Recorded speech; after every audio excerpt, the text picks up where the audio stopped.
forward into our future, together eliminating poverty, embracing justice, peace, and togetherness. The Global View on Q, networking Dominica with the rest of the world. The experts are in the house from Dominica, Canada, the Caribbean, the United States, Europe, Asia, and the rest of the world, engaging all Dominicans at home and abroad on our agriculture, our economy, our foreign relations, our justice system, our governance, our international competitiveness, our education, our world-class festivals and entertainment, sports, politics, regional cooperation, and much more. Globally positioning Dominica within the Caribbean. Join the conversation on the Global View on Q. Tune in, call us, have your say. The Global View on Q, only on Q95, the big station. Nature Island Dominica Civil Liberties Foundation, Inc.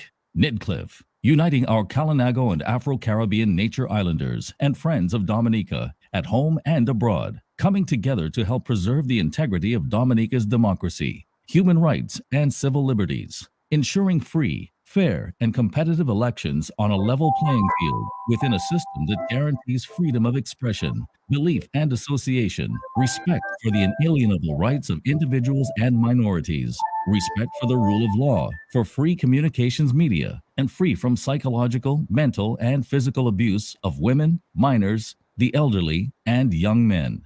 State lands are secretly being sold to political acolytes and shady foreigners. CBI hotels are sprouting up all over Dominica. Persons are becoming rich overnight. Public projects are awarded to foreigners and cronies without public tender, and the public is forced to pay in excess of $65,000 a month to rent and maintain a palace for a prime minister.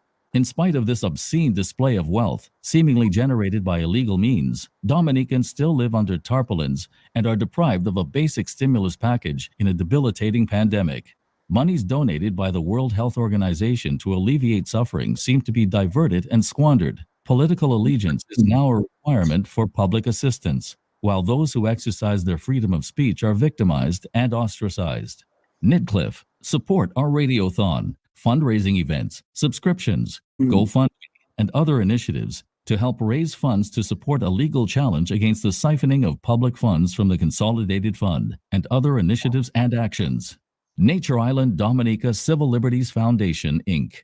Nidcliff, working to help unify and build Dominica and our Afro-Caribbean and Kalinago brothers and sisters at home and abroad. Nidcliff, fighting to save our Nature Island Dominica.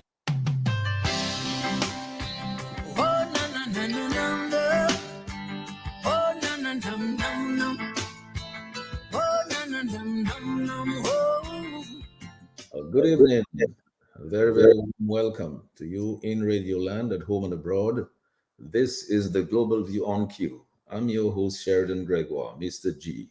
It is Tuesday, the 24th May of 2022, just about 7:38 in the studios at Q95, the big station.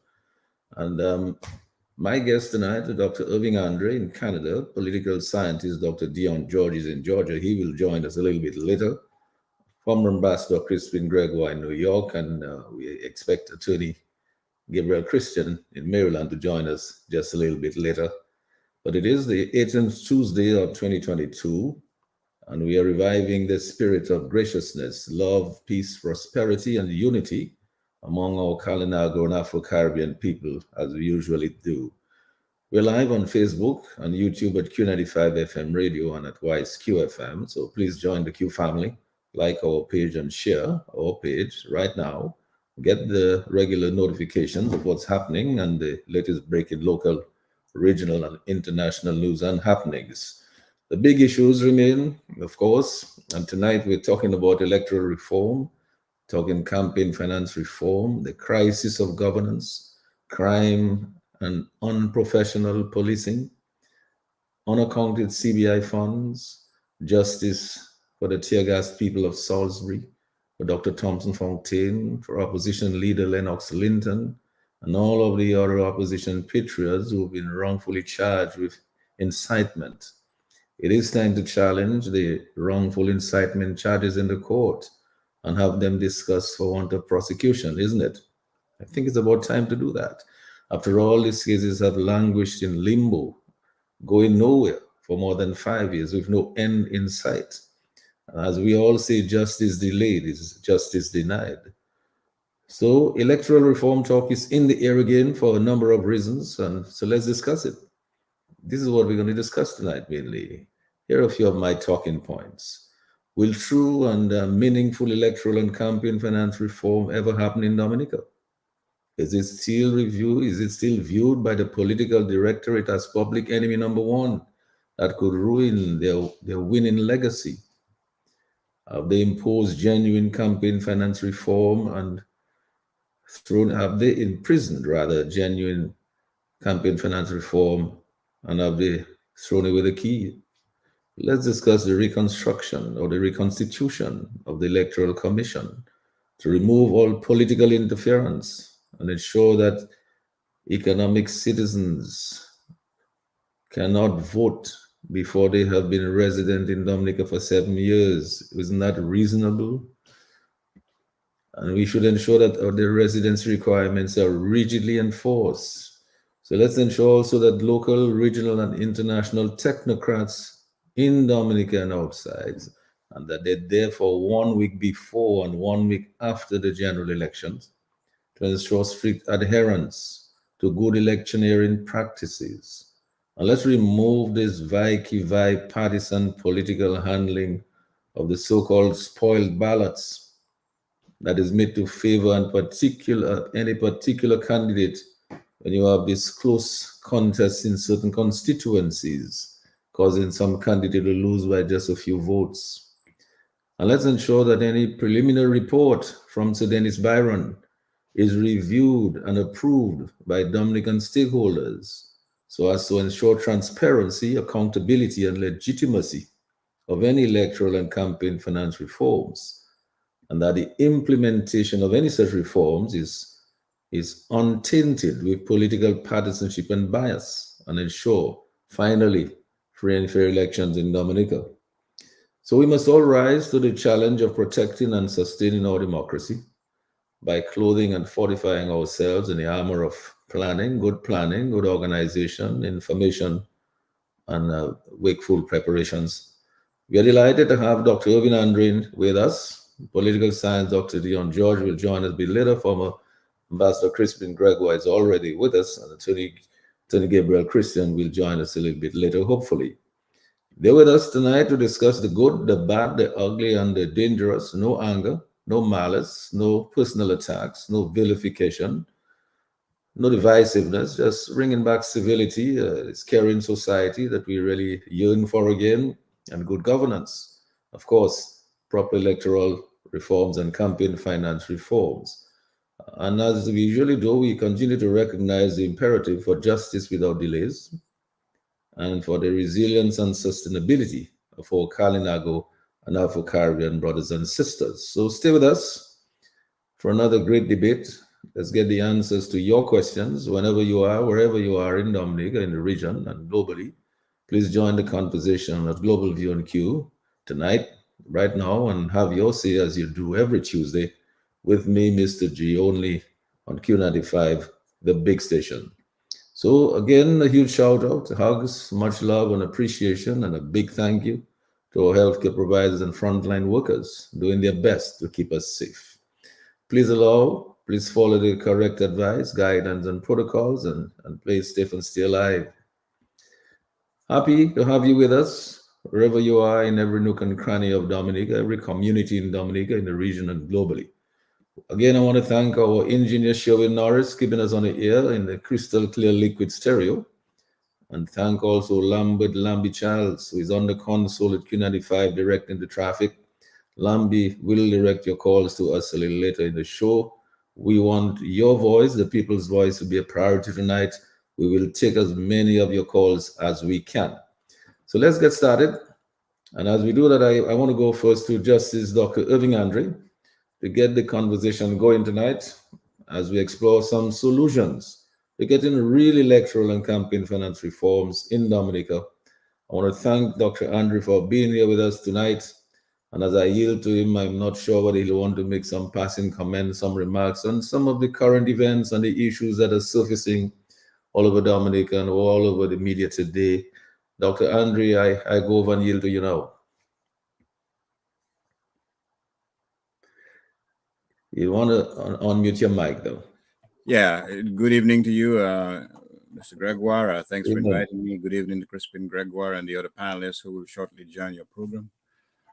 Yam Lambi continues to do human service. Sherman continued to be the general directing the show from a technological perspective. And what would be your show without its faithful listeners? So I say thank you to one and all. And I hope that we all have a great evening and that we on this program can contribute just a tiny bit to it. Obviously, recent events have underscored the need for vigilance, vigilance for the rule of law, vigilance for integrity in public office, and vigilance that we should not hesitate to marshal our resources to contribute to the rule of law in Dominica. The whole Choxy business is an unsavory business. It certainly doesn't put our police forces in the best light. On the contrary, if I recall correctly, the information that I have heard, the Antiguan Constabulary have prepared a document after an investigation, which essentially corroborates Mr. Choxy's version of events.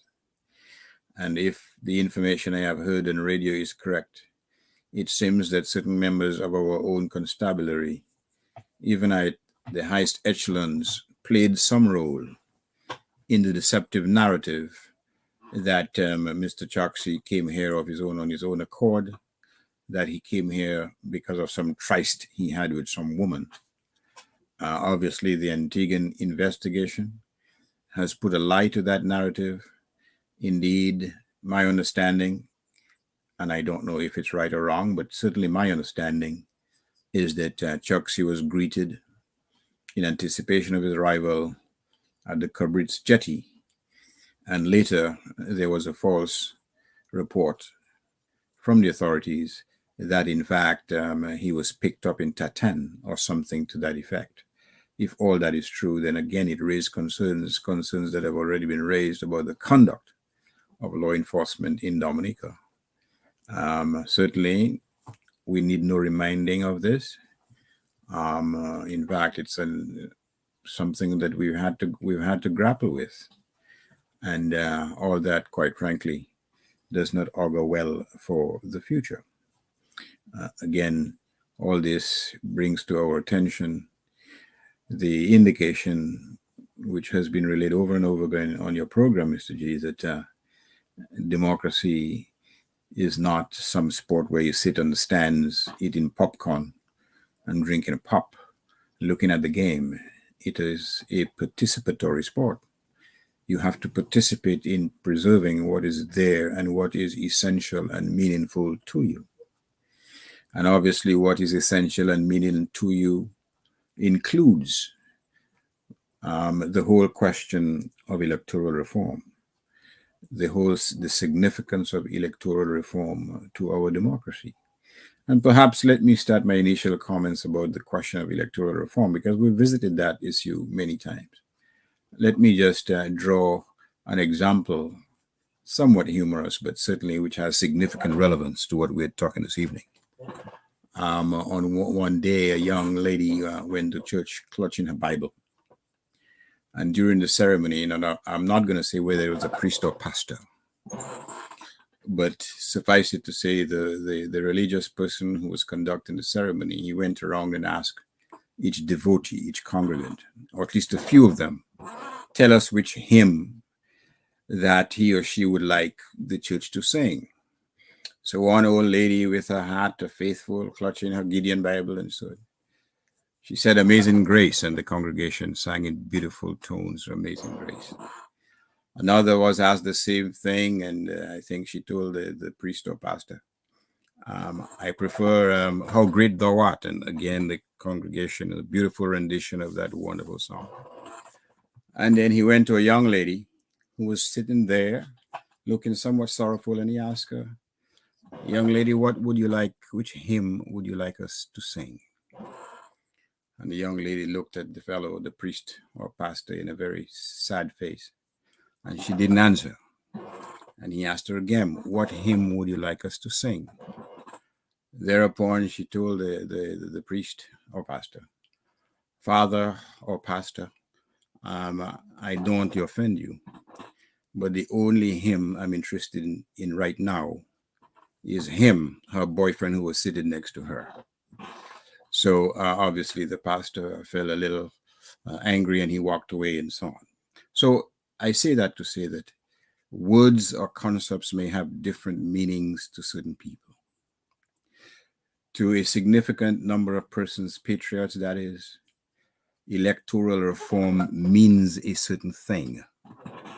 To a significant number of leaders in the Caribbean, whether in Jamaica, whether in Trinidad, whether, at least in the past, in Antigua, St. Lucia, Barbados, electoral reform means a certain thing. Because the fundamental justification for electoral reform is to ensure that it works properly, that it preserves the integrity of the elections process. That is why electoral reform, as manifested in the Eastern Caribbean, has at least 4 components. Others, but at least 4. 1, cleaning the voters list. 2, ensuring that each voter meets the requirements for voting in a particular constituency. 3, ensuring that each voter is eligible to vote on account of the standards set out in the laws of that island, whether it's with respect to citizenship, whether it's respect to residency in a particular constituency. And electoral reform also includes this most important of considerations, criterion, which is to say, campaign finance reform. That is how electoral reform has manifested itself in the Eastern Caribbean. How to address these issues that can taint and tarnish and distort the integrity of the election process. But in Dominica, what we've had is a negation of those pillars of electoral reform. The manifestation of electoral reform in Dominica has meant a perversion of those factors that other democracies in the Caribbean and elsewhere have decided are essential to true electoral reform. What we've had, based on what I'm aware of, we've had proposals which do not address or address in a very cursory form the essential question as to whether persons who's resided abroad, who are ordinarily resident in a foreign country as opposed to in Dominica, as our laws currently provide, whether or not they can participate in the electoral process. Electoral reforms, based on the most recent proposals that I'm familiar with, either do not address campaign finance reform or place onerous spending limits. And I can indicate that the most recent proposal I've seen, or I'm aware of, so to speak, have indicated that the amount of money, the upper limit of money which a party can spend, amounts to hundreds of millions of dollars. In Dominica, a country of 65,000 people, probably with 35,000 persons on the voting list, an upper limit of hundreds of millions of dollars. Perhaps it's a mistake.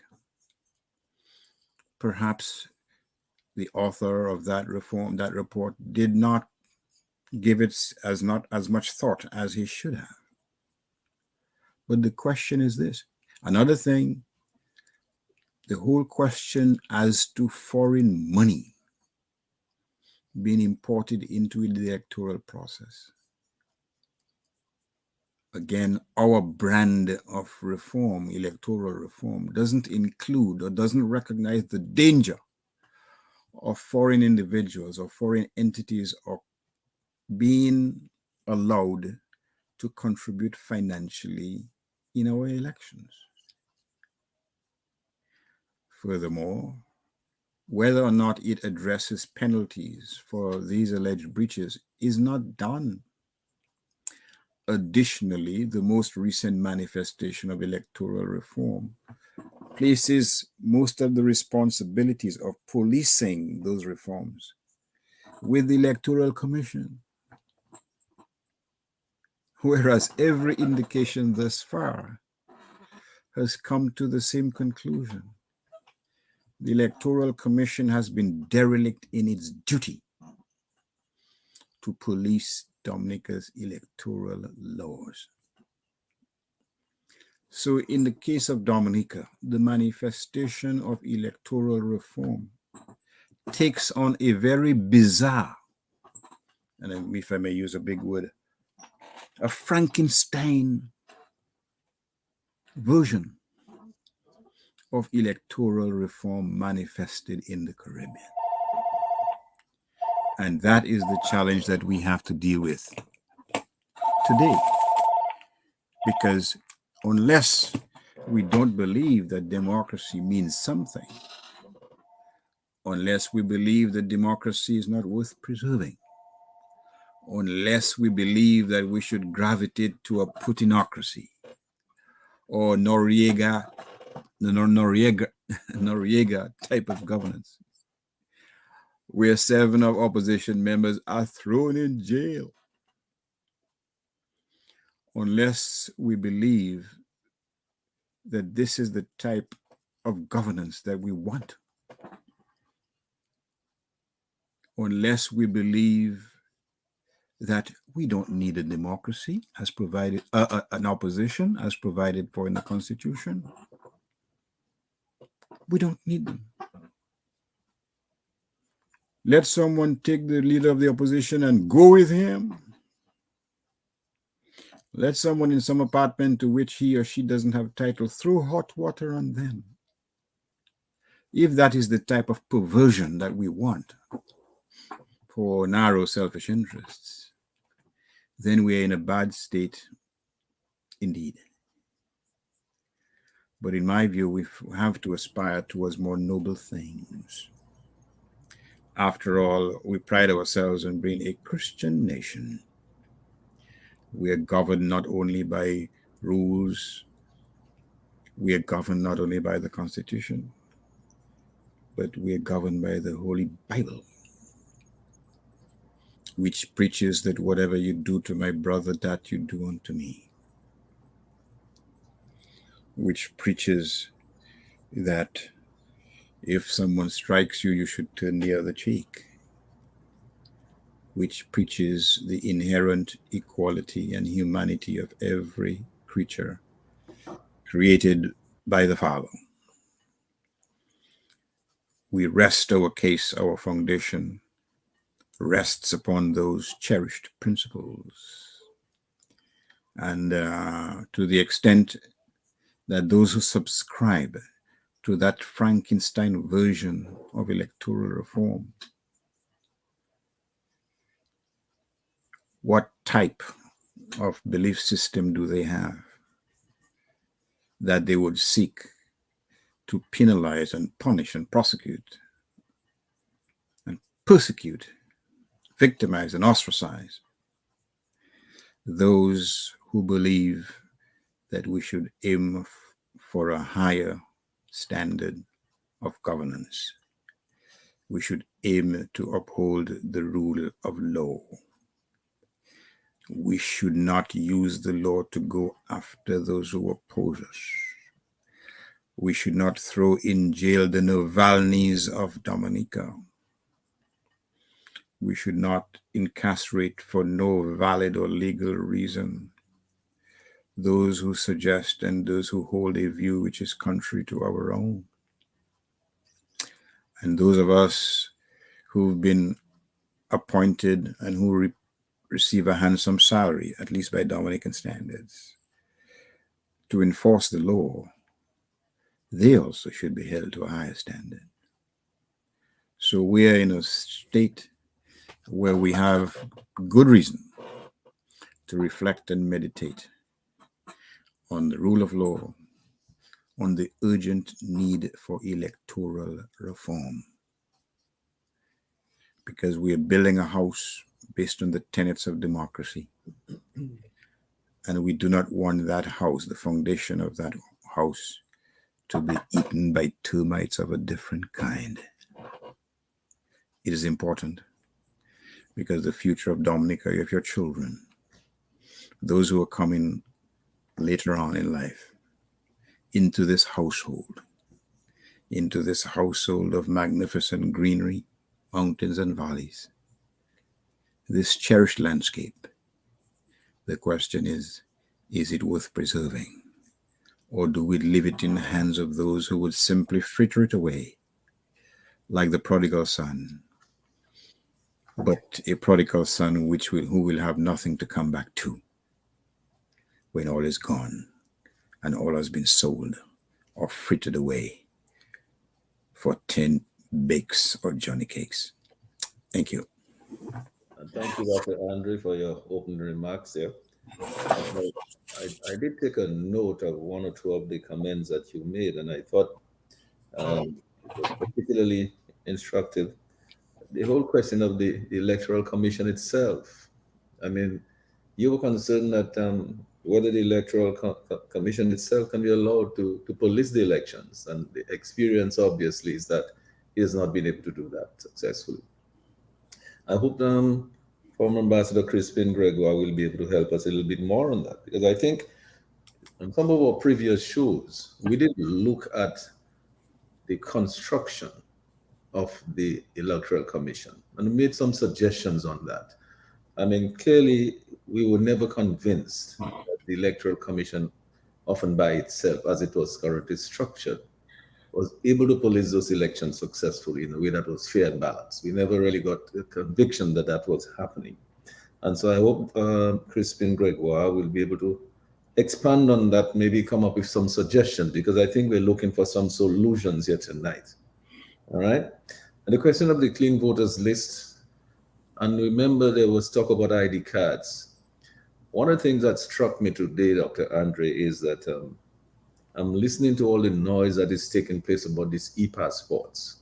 And I'm hearing that the Minister for National Security is saying that the government is meeting a lot of that burden of cost for that, which is coming up to significant sums of money, it seems. But yet, the government was not able to make a few dollars available to the voter ID cards for some reason. And we still hear the controversy about these passports. Why the rush? There's a deadline date for this year, but what happens if somebody applies for a passport next year? They will not be issued an e-passport next year if they don't have one now. I'm not sure I understand the rush for this deadline, but even so, I'm hearing about people going to visit specific areas, specific destinations, and say they're going to, to get people registered and to give them their passports. I wonder whether that will not disenfranchise some people who are not going to meet those people on their journeys, on those trips. And then, of course, this question of the clean voters list, and Crispin, maybe you will help us with that when you come on. But it seems to me, Dr. Andre, that, and all of our listeners over there, that if we would only digitize and all these death certificates that go to the registry, if these deaths are, accounted for in the accounting system, in a database, it seems to me that the Electoral Commission will have no difficulties knowing who the people who are alive and who are dead to remove them from the list. Is that such a difficult exercise? If you have a few bright kids from the high school in the holidays come and do something and clean up that list. I mean, couldn't that be done? Was this taking so many years about doing that? And the question of yes, Dr. Andre, you were saying something. Yeah, but again, it can be done quite easily. Let's face it, that the Antiguans, on the Attorney General, who's a Dominican actually, in 2003, if my memory serves me right, cleaned up the voters list in 3 months, and they have a much larger population than Dominica. But again, the essential difference is this, that they had the intention to clean up the list. They didn't come up with any quack legal argument that has no justification in any type of country where the rule of law prevails as to why that should not be the case. The whole thing is just bizarre. The whole thing is out of this world, quite frankly. This is the basic tenet or the basic function in terms of preserving the integrity of those of the list of those who vote, ensuring that they're alive to do so, ensuring that they have met the eligibility criteria to do so. But if you are telling me that the commission cannot do so, then quite frankly, you have to ask, well, why have an electoral commission? Why have an electoral commission? Why don't you just have people line up and appoint Sawa as the chief electoral officer and let them vote? What is the justification for having such a commission when you are telling me that they cannot even perform the most basic function ascribed to a proper functioning electoral commission? I guess one can argue, well, you can't really blame them. They have their orders and they're taking the orders. But look, I mean, there was a trial in the Ukraine just a couple of weeks ago of this soldier who murdered a 62-year-old Ukrainian. And his position to the court was, I was following orders.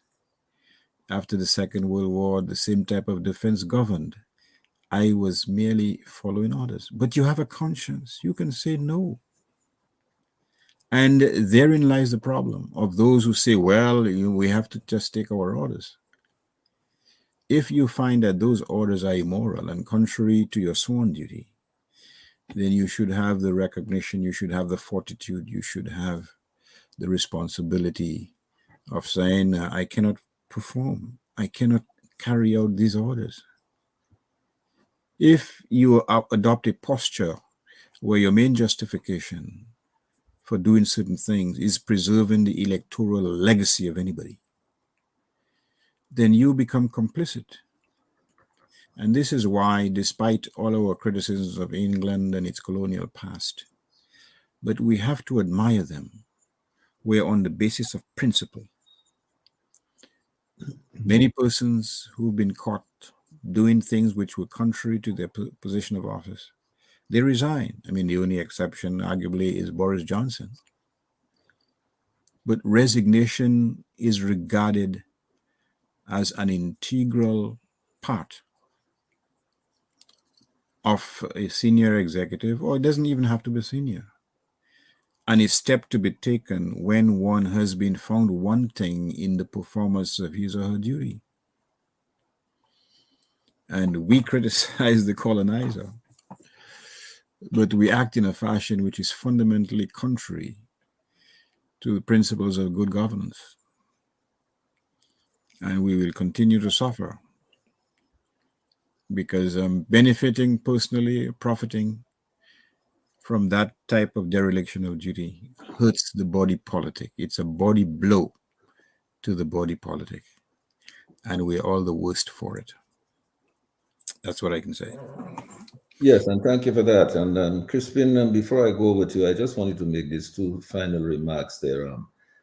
Basically, in terms of eligibility, voter eligibility, it seems to me that should be very easy to determine. And then, but we have the other big one, which is this elephant in the room, the economic citizens. We don't know how many of them there are. We don't know whether it's 20, 30,000. We have no idea how many there are. But should they be allowed to vote? Some are of the view that the way our constitution is now, they can vote. But certainly I do not subscribe to the view that people who have just become economic citizens without satisfying the residency requirements should be eligible to vote. That's my view. So maybe Crispin, you can help us with that. I just want, before I go over to you, to acknowledge some of the folks, the good folks on Facebook. And I can see already we have Lucille there, Lucille Roy, and Veronica Pascal, and Michael Alexis. And let's see who else we have here. We have Chris Bougounou and Hermine Leblanc. Hermine Leblanc is also there as well. And Catherine George is there. Everlasting Peter is there. So there are quite a few people. Or Jennifer Milton is there. We'll acknowledge some more of you a little later, but thank you for being with us tonight. If you have any comments and you write them, we'll try to respond to your comments as best we can as we go along, certainly, but I invite you to call in and have your say as we go along this evening. Crispin, could you help us a little bit further in our discussions on this? Because I just find that some of what we're hearing and what we're not hearing, in fact, is a bit disturbing. Your thoughts? Yeah. Good evening, Sheridan, Mr. G. Thank you for inviting me to this panel. And let me say good evening also to fellow panelists, Justice Andre, and hopefully our two other colleagues, Attorney Gabriel Christian and Dr. Dion George, who hopefully will join us. Let me shout out to Lambert Charles and Sherwin Norris. Thank you very much for being here tonight. I want to say hello to the listeners to the Global View in Dominica, in the region, and in the Dominica diaspora. And of course, I should say hello to the Facebook followers. And let me start by saying that Mr. G, both you and Justice Andre have given valuable background to electoral reform governance and its related principles. So you have set the stage for a very interesting discussion, and you've also raised some issues that you would like me to look at, or at least illustrate. I should start by saying that one of the most pressing issues in the Dominica body politic is electoral reform. I think everybody agrees on that. Even the ruling party accepts that electoral reform is indispensable to future stability of this country. And that is why I believe that after the recommendations of the observer missions over time, and most specifically the observer missions for the 2019 elections, a decision was made for enlisting the services of Sir Dennis Byron to help Dominica deal with what I call deficiencies, significant deficiencies in its electoral machinery and process. And Dr. Andre has highlighted some of those things. And I think it'll be important to at least say and mention what those things are, so that we get some clarity on that. But before I do that, I wanted to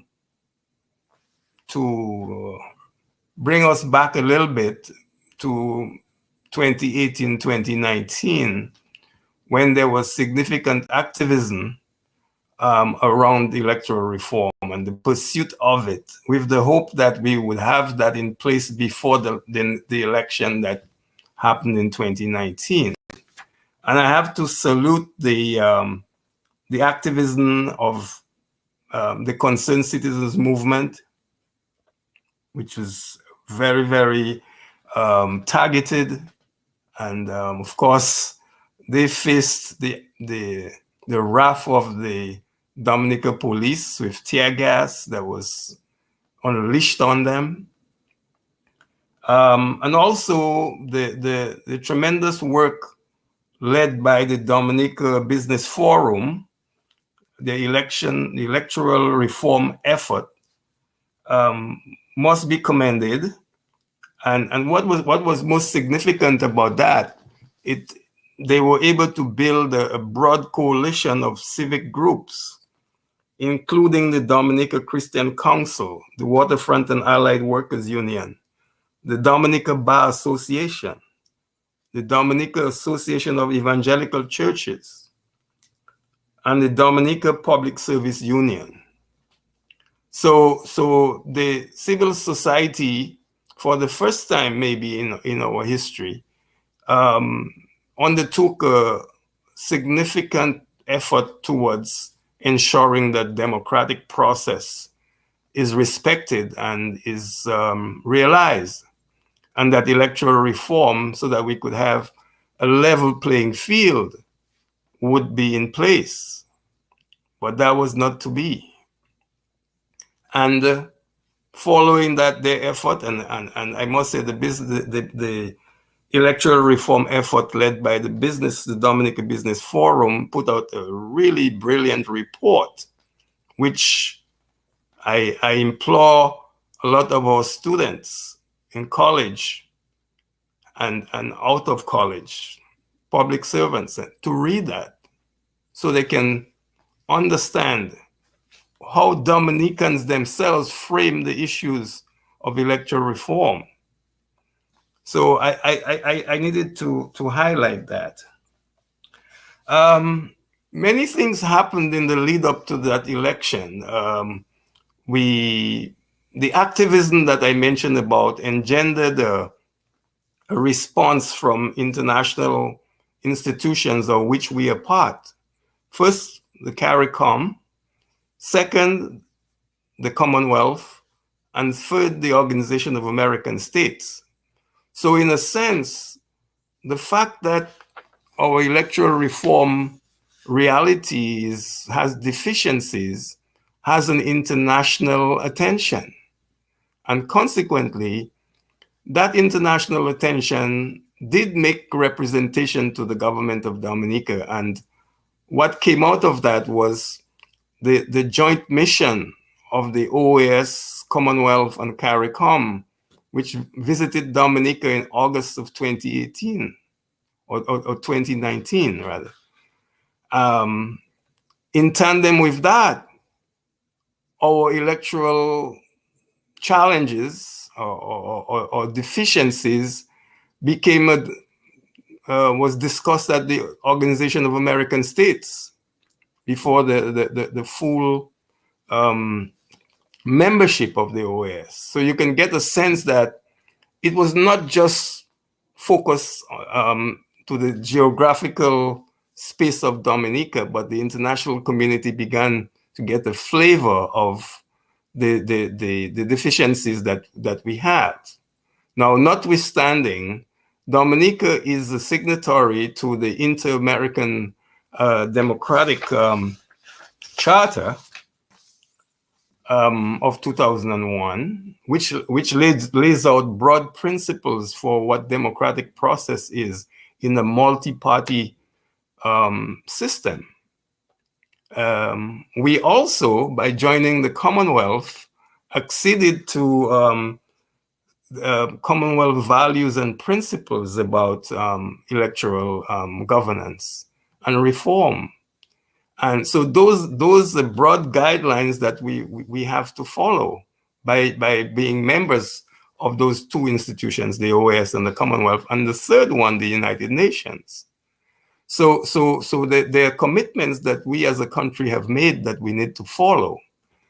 I must say that it was quite disheartening to hear the foreign minister of Dominica before the OAS back in 2019 saying that we've always done what we do now as historically, and therefore there's really nothing wrong with the system in Dominica. Well, I beg to differ with that because the successive electoral observer missions have told us what are the things that are wrong that need to be addressed. And just to highlight a few of them, And these are things that I hope that Sir Dennis Byron has taken into consideration.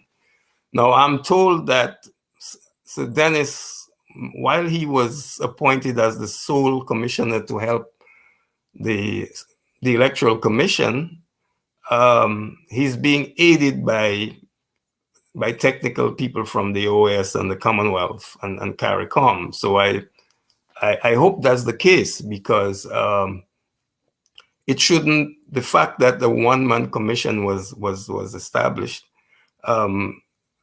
has grave concerns.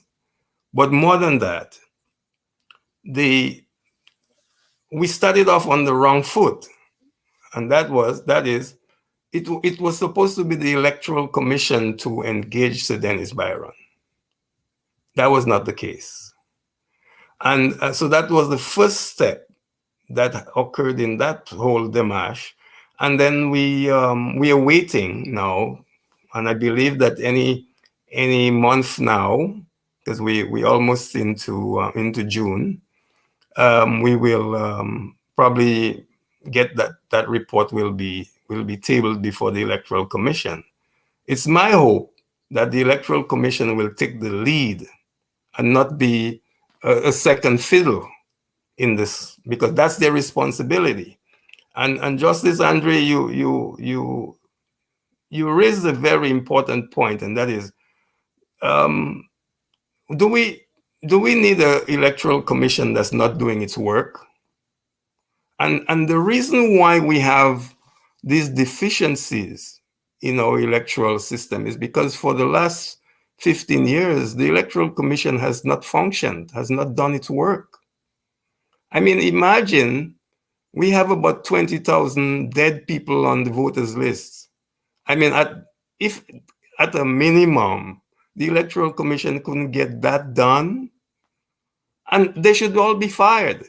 Now, the government will never fire them, but the Electoral Commission has really disappointed the Dominican people and contributed to the malaise and the destruction of the electoral system, which they were supposed to lead and fix. They haven't done that. Clearly, following the 2014 and 2019 elections, it's so glaring the need for legislative reform. And this legislative reform must be led not by the executive branch, but by the Electoral Commission. But the Electoral Commission is hopelessly deadlocked. They can't get anything done because of the way it's made up. And what is most disconcerting about the Electoral Commission, the majority of the members are lawyers. These are people who should know better. These are people who should not be bowing before any politicians, but yet they choose to do their bidding. And that starts from the chairman down. Now, granted that the way the Electoral Commission is constituted now, and has been the case since independence, 2 members of the ruling party and 2 members of the opposition party, and the chairman who is supposed to be independent, to ensure that logjam that is occurring in the commission does not happen. But the chairman, unfortunately, over the last 15, 20 years, or even going back before that, but we didn't have those problems before 2000. The chairman is in lockstep with the representatives of the ruling party. So there's no consensus on the Electoral Commission. And I would say that, to me, the most important reform that must take place is the reform of the Electoral Commission. Before anything else, that to me has to take precedence. And let me just say this, Crispin, 1 second. Yes. You know what? I'm thinking we're going to have a very interesting conversation tonight. Dr. Andre, I believe we're going to treat this like a conversation. And I would like you to be able to engage Crispin as you go along, jump in, and let's engage each other and let's discuss as we go along, Crispin. Certainly. I think that will be very enriching to do that. Yes, because you're cross-referencing something that Irving Andre said. And I think it is good if you let him just see a little bit of something on that and you come back, because it seems to me we have to really come and find some solutions. And I like the fact that you speaking specifically about the construct of the Electoral Commission itself, which might be an hindrance to its doing its work. It's a huge hindrance, and Sheridan, while I think we are speaking specifically of the Dominican context, of course we can look to what other countries have done to deal with that, and the country that comes closest to our situation that has addressed that problem is Jamaica. That's right. What the Jamaicans have the identical situation that they had, the identical situation that we have, and that they have two parties, a two-party system. They had the exact makeup of the Electoral Commission: 2 members of the opposition, 2 members of the ruling party, and the chairman. And they were having that same logjam. They could not get the work done. So what did they do in their reform? They did carry out electoral reform over a period of time, particularly in the 2000s, from 2006 up to 2014. They amended the electoral legislation and they brought it under what's called the Representation of the People's Act, and they dealt with that. And what they did, they still have the 2 members of the 2 parties on the commission and the chairman, but they also made the director of elections, what we would in our setting, the chief elections officer, as a full member of the commission. And then they brought in civil society representation on the commission of 4 people, so that when it comes to voting on the commission, any voting that has to be done will involve those 4 people that from civil society who were appointed. And so they democratized the Electoral Commission. And I think that's a good model for Dominica to look at. What do you think of that, Dr. Andre? Your mic is muted. You need to unmute. It's an excellent development. But here is the fundamental difference. They were scrupulously looking for ways to ensure the integrity of the voting process. And they felt that having 4 representatives from civil society, in addition to all the other 4, 2 appointed by each of the 2 main political parties, that at least would give them a semblance of impartiality and would inject a degree of integrity into the system. They had a commitment. That was a goal. Compare and contrast that to what obtains in this thing. If our goals are different, if our goals are just to perpetuate the incumbent in power, then you can understand why we would never have that type of reform in the system. You see, it's not just reforms per se that's the problem. What is more important is what is the justification for having those reforms in the first place? To preserve the integrity of the system, to ensure that everyone has a fair opportunity to contest the elections and to be elected, a fair opportunity, not where one side can spend without any limits, not where one side can allegedly engage in treating or bribing, not in a system where one side, quite frankly, engages in activities that vilifies, victimizes, persecutes the legitimately elected member or members of the opposition. So you have to be committed to that process.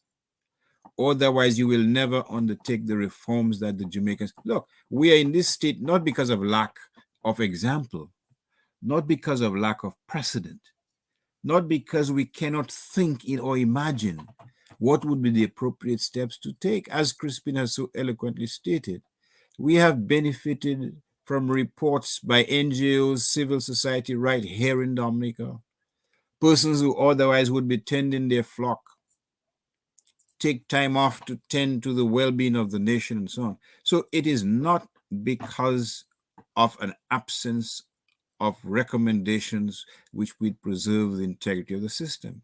In fact, we've had a surfeit of recommendations.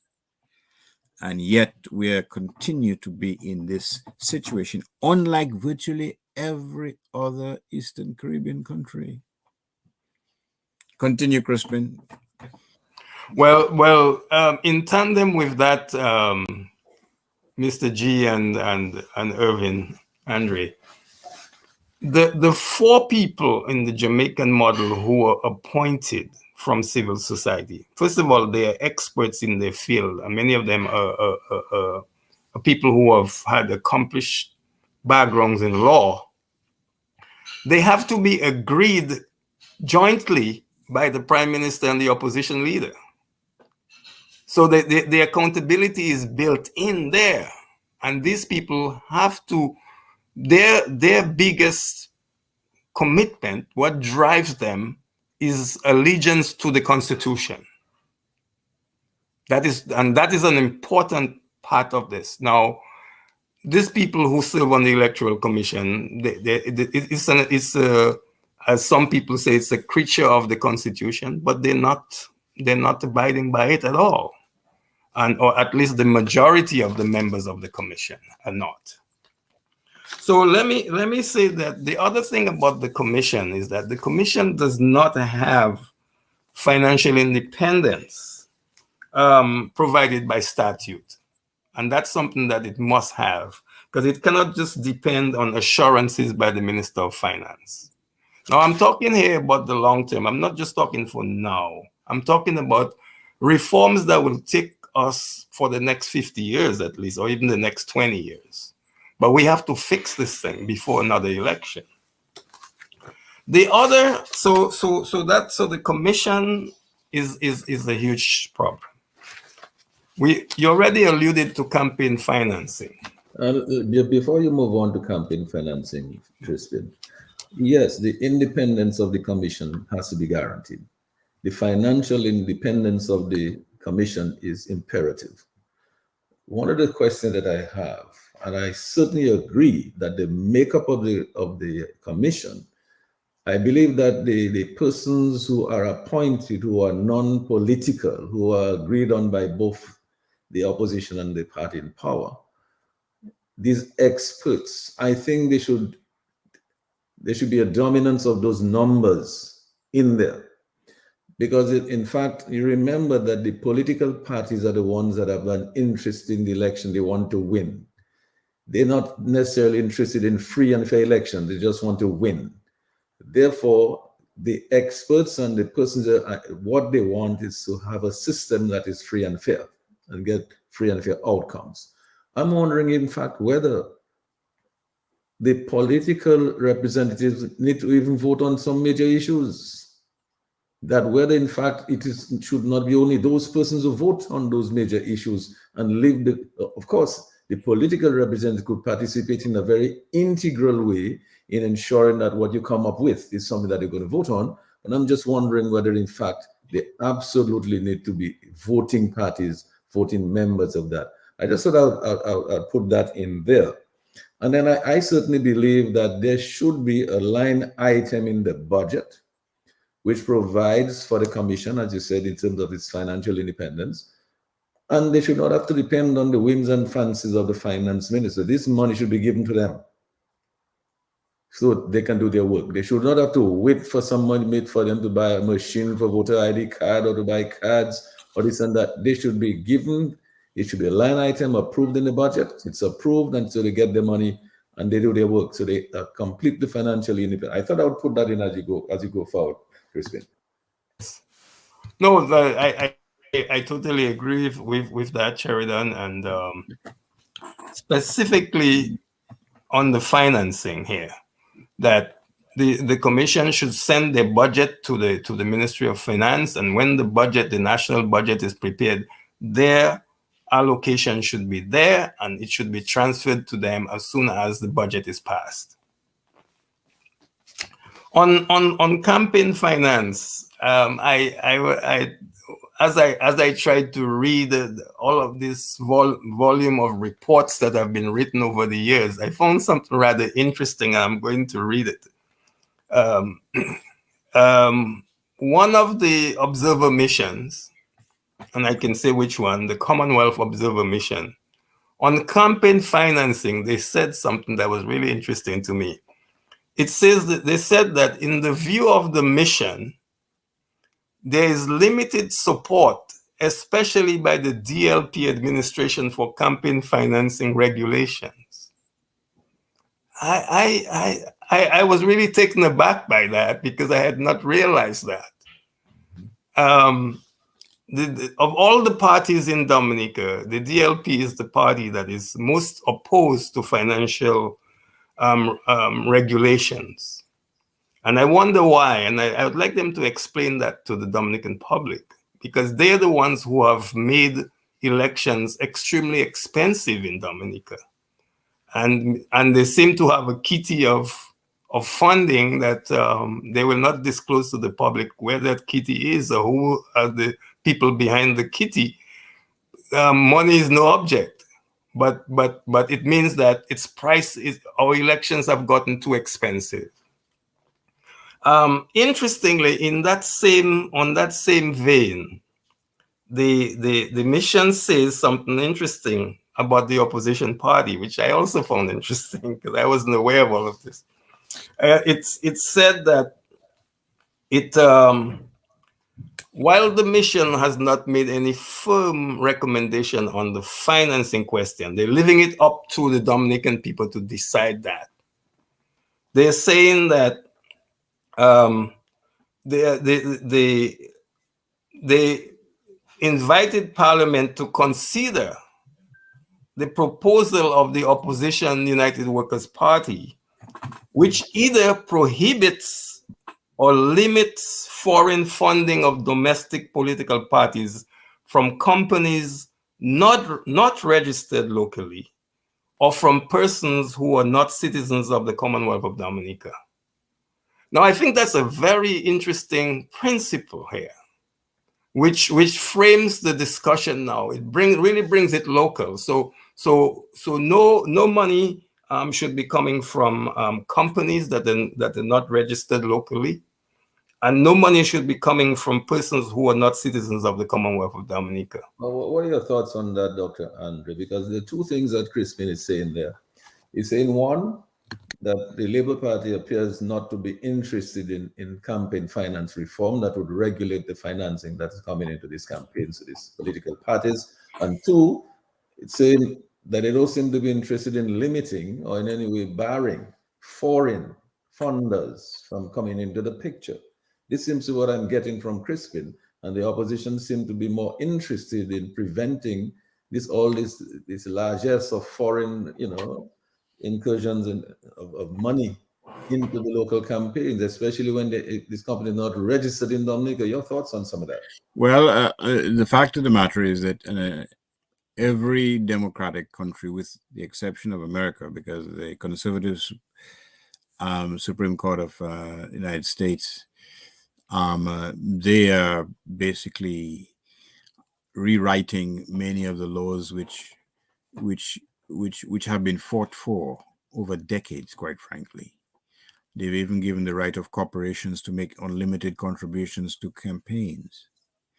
But our democracy is much more fragile than in the States.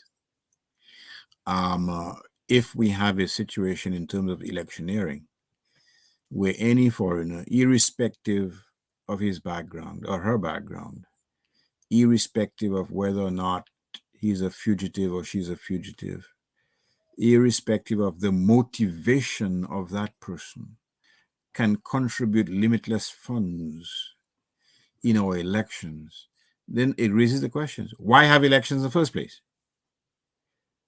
If there are no checks and balances to preserve the integrity of your elections, why have it in the first place? And we have to care. Someone just sent me a message saying that we don't care. And let me parenthetically say hello to Everlasting Peter, a Canadian, a Dominican resident in Western Canada, former Calypsonian, patriot. if we don't care about the integrity of that process, then quite frankly, why do we even talk about having a democracy? There are certain basic things that you look for in a democracy: free and fair elections, the right of every citizen to participate, every qualified voter to participate in elections. Last time I was in Dominica, a well-intentioned person met me and was telling me, the government has found creative ways to keep themselves in power. But that is the type of euphemistic language we resort to when we know that what is being done is an abomination of those democratic traditions that we've held close to our heart. You see, so we can camouflage the reality in as much beautiful language as we may choose. We may even spray perfume on it, but it still stinks to high heaven. It's up to you, Crispin. Yeah. Well, Yeah. further. Yeah, but Crispin, let me just add this though. Yes. Let's be specific. We've been hearing about some people, unsavory names because of what they've done, who have been issued these diplomatic passports, who seem to have acquired billions.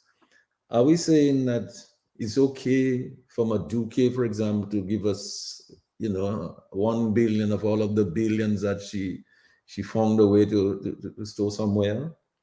Or Montferrat, who sanctions Buster, who may, we don't know how much money he has stored from whatever activity that he engaged in. Is it okay? What with their interest in putting a particular government in office?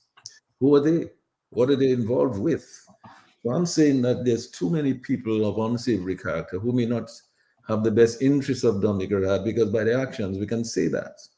And so why should we allow them in our elections to be able to just come and fund any one particular government? There must be a reason why they would do that, favor one over the other. And then it's all these people who are the wholesalers of the passports out there. Sometimes we don't hear much about them, but how much money are they accumulating over there? Are they also interested in funding? Do we want their money to Crispin, let me go over to you again.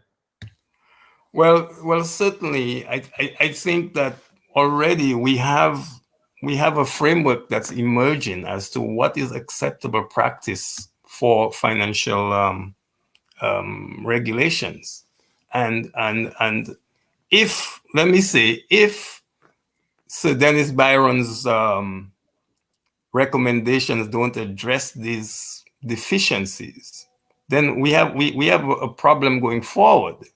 But I hope that, just like I said before, that the Electoral Commission must be number one. Number two is campaign finance, in my view. And we have to get foreign money out of our elections. The Commonwealth Observer Mission, they mentioned something for greater accountability, like Dr. Andre was saying. And they mentioned the institution of the IPO, the Integrity in Public Office, that entity was established by law to be part of the accountability for campaign finance. But I think that one is a weak one, because you're for those people who followed closely what happened to the Integrity in Public Office entity or institution, it was emasculated by removing the civil society people on it. So right now it's a shell. So it certainly could not serve that role of holding accountable politicians and how much money they spend. So there has to be some mechanism for holding people to account on how much money they spent, and they need to submit a report to the Electoral Commission on how much money they spent, and not bamboozle us with all kinds of information that is not relevant. So there has to be a check and balance on this, on campaign finance. The other thing that is an important other problem is the incumbency advantage. that needs to be addressed. But most specifically is the role that public servants are playing in partisan politics. Everybody in Dominica supports a party. But when you're a civil servant, you work for the people across party lines. You work for everybody. And therefore, to be brazenly campaigning and using the vehicles of the public service and using the mechanisms of the office that you work with for political advantage to the party that's in power is totally unacceptable. And the Public Service Commission should have a mechanism for punishing people who do these things. But then the Public Service Commission is itself compromised. So you're beginning to see that the electoral reform agenda is not just about the electoral system, but it has the broader mandate that we have to address, and that is how the public services operate, how the police behaves. And let me just say about the police. The police has behaved in the most despicable way as far as electoral politics is concerned, because they have transformed themselves into an armed wing of the ruling party. When people are campaigning for electoral reform and you fire tear gas on them for no reason at all, it wasn't an unruly meeting that faced the volleys of tear gas. I was there, so I can speak very well about that issue. And I must tell the police that their behavior is noted at the Human Rights Commission and the Human Rights Committee in Geneva and the Human Rights Council. They know about that. I was stunned to read for myself what the Human Rights Committee said to Dominica in 2020 in Geneva. They know about these things. You can't hide the police, and you better clean up your act, because you might find yourself facing crimes against humanity before the court, right? The International Criminal Court. We are a member of the International Criminal Court, and therefore the police must begin to pay attention to their conduct, especially if extrajudicial killings and the brutalization of politicians, especially those on the opposition side. So we have that, and then we have things that has never happened on our constitution, Dr. Andre. Like, for example, the electoral laws of Dominica calls for a boundaries commission. That has never functioned. That has never worked.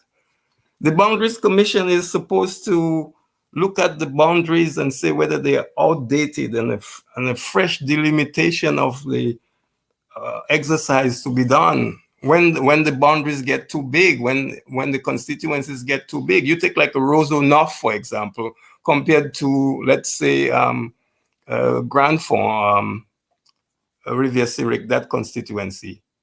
In terms of size, there's a huge imbalance. Yet we don't have the body that the Constitution created, or at least flagged, that should be in place to address that. That has never functioned. And just like the same thing, like not having a parliamentary commissioner who would be the accountability mechanism, even with elections, for example. Then that takes me to the voter register. That is just before you go to the voter register, just want to alert Lambi that about 9 o'clock, we will go over to him to take a short break and to take some calls from our listeners. And I just want to acknowledge also, Crispin, that we have a number of other people who have joined us on the Facebook. I see that Marshall Lawrence is there with us. Hermine Leblanc is still there with us. Medina St. House is there with us. And Gerald Williams is also with us. Augustine St. Louis, Kahina is also with us. And Penny Shirley is with us. Marshall Marshall Lawrence is also with us. Shirley Allen is also there with us. And Paul Pattison is also with us. Bernard Arlene, of course. So there are a number of people who are joining the conversation. I want to acknowledge you and thank you for joining us here tonight. And you have many comments which we'll attempt to get back to a little later on. But certainly we invite you to call. And at 9 o'clock, we'll take a break. And then we'll invite your calls. And Lambi will give us to take your calls from 9 o'clock, Lambi.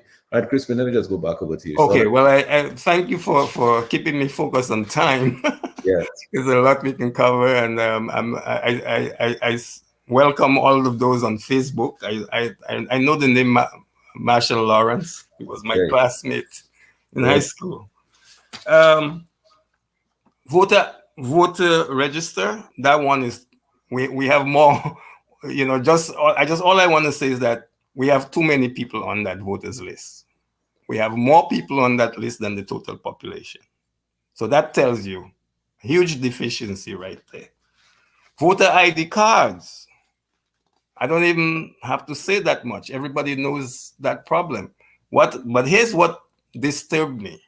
I wasn't in Dominica for the last election, but I was told, people came up to me when I did visit last year, and they said to me, they voted on dead people's names. Can you imagine this? People, they owned up and said they voted on dead people's names, and they voted more than once in different constituencies. Because you can just show up and say, I'm Crispin Andre, and if that name is on the list, in any of the constituencies, Crispin Andre will vote. Well, Crispin, I always thought that we looked alike and come to think of it. No, I'm not going to lie. I think so. Let me acknowledge before you continue, Mona, my friend from New York, who's listening and taking time off from her lobster dinner. Continue.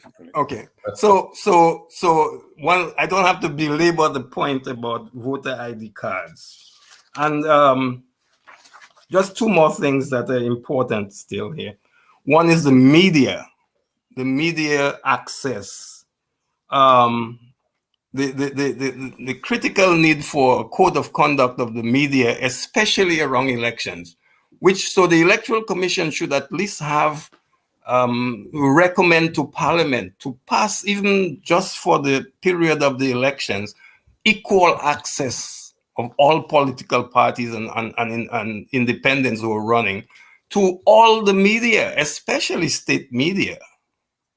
Until we address that, what we will have and what we continue to have is, some parties on some stations and not others. I think we have to address that. All political parties and independent candidates running should have access to the media in that time period, with no discrimination whatsoever. Then there's the issue of women in politics.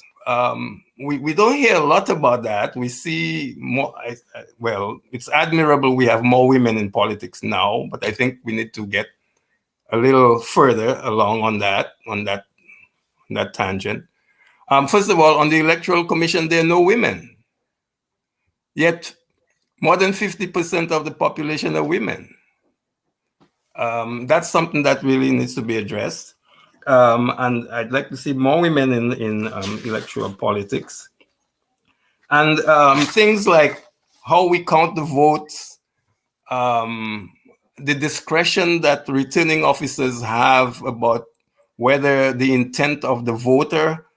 There's a lot of spoiled ballots that we get every election, and sometimes people make a cross as opposed to an X, but the intent is there. If the intent is there, that shouldn't be a spoiled ballot.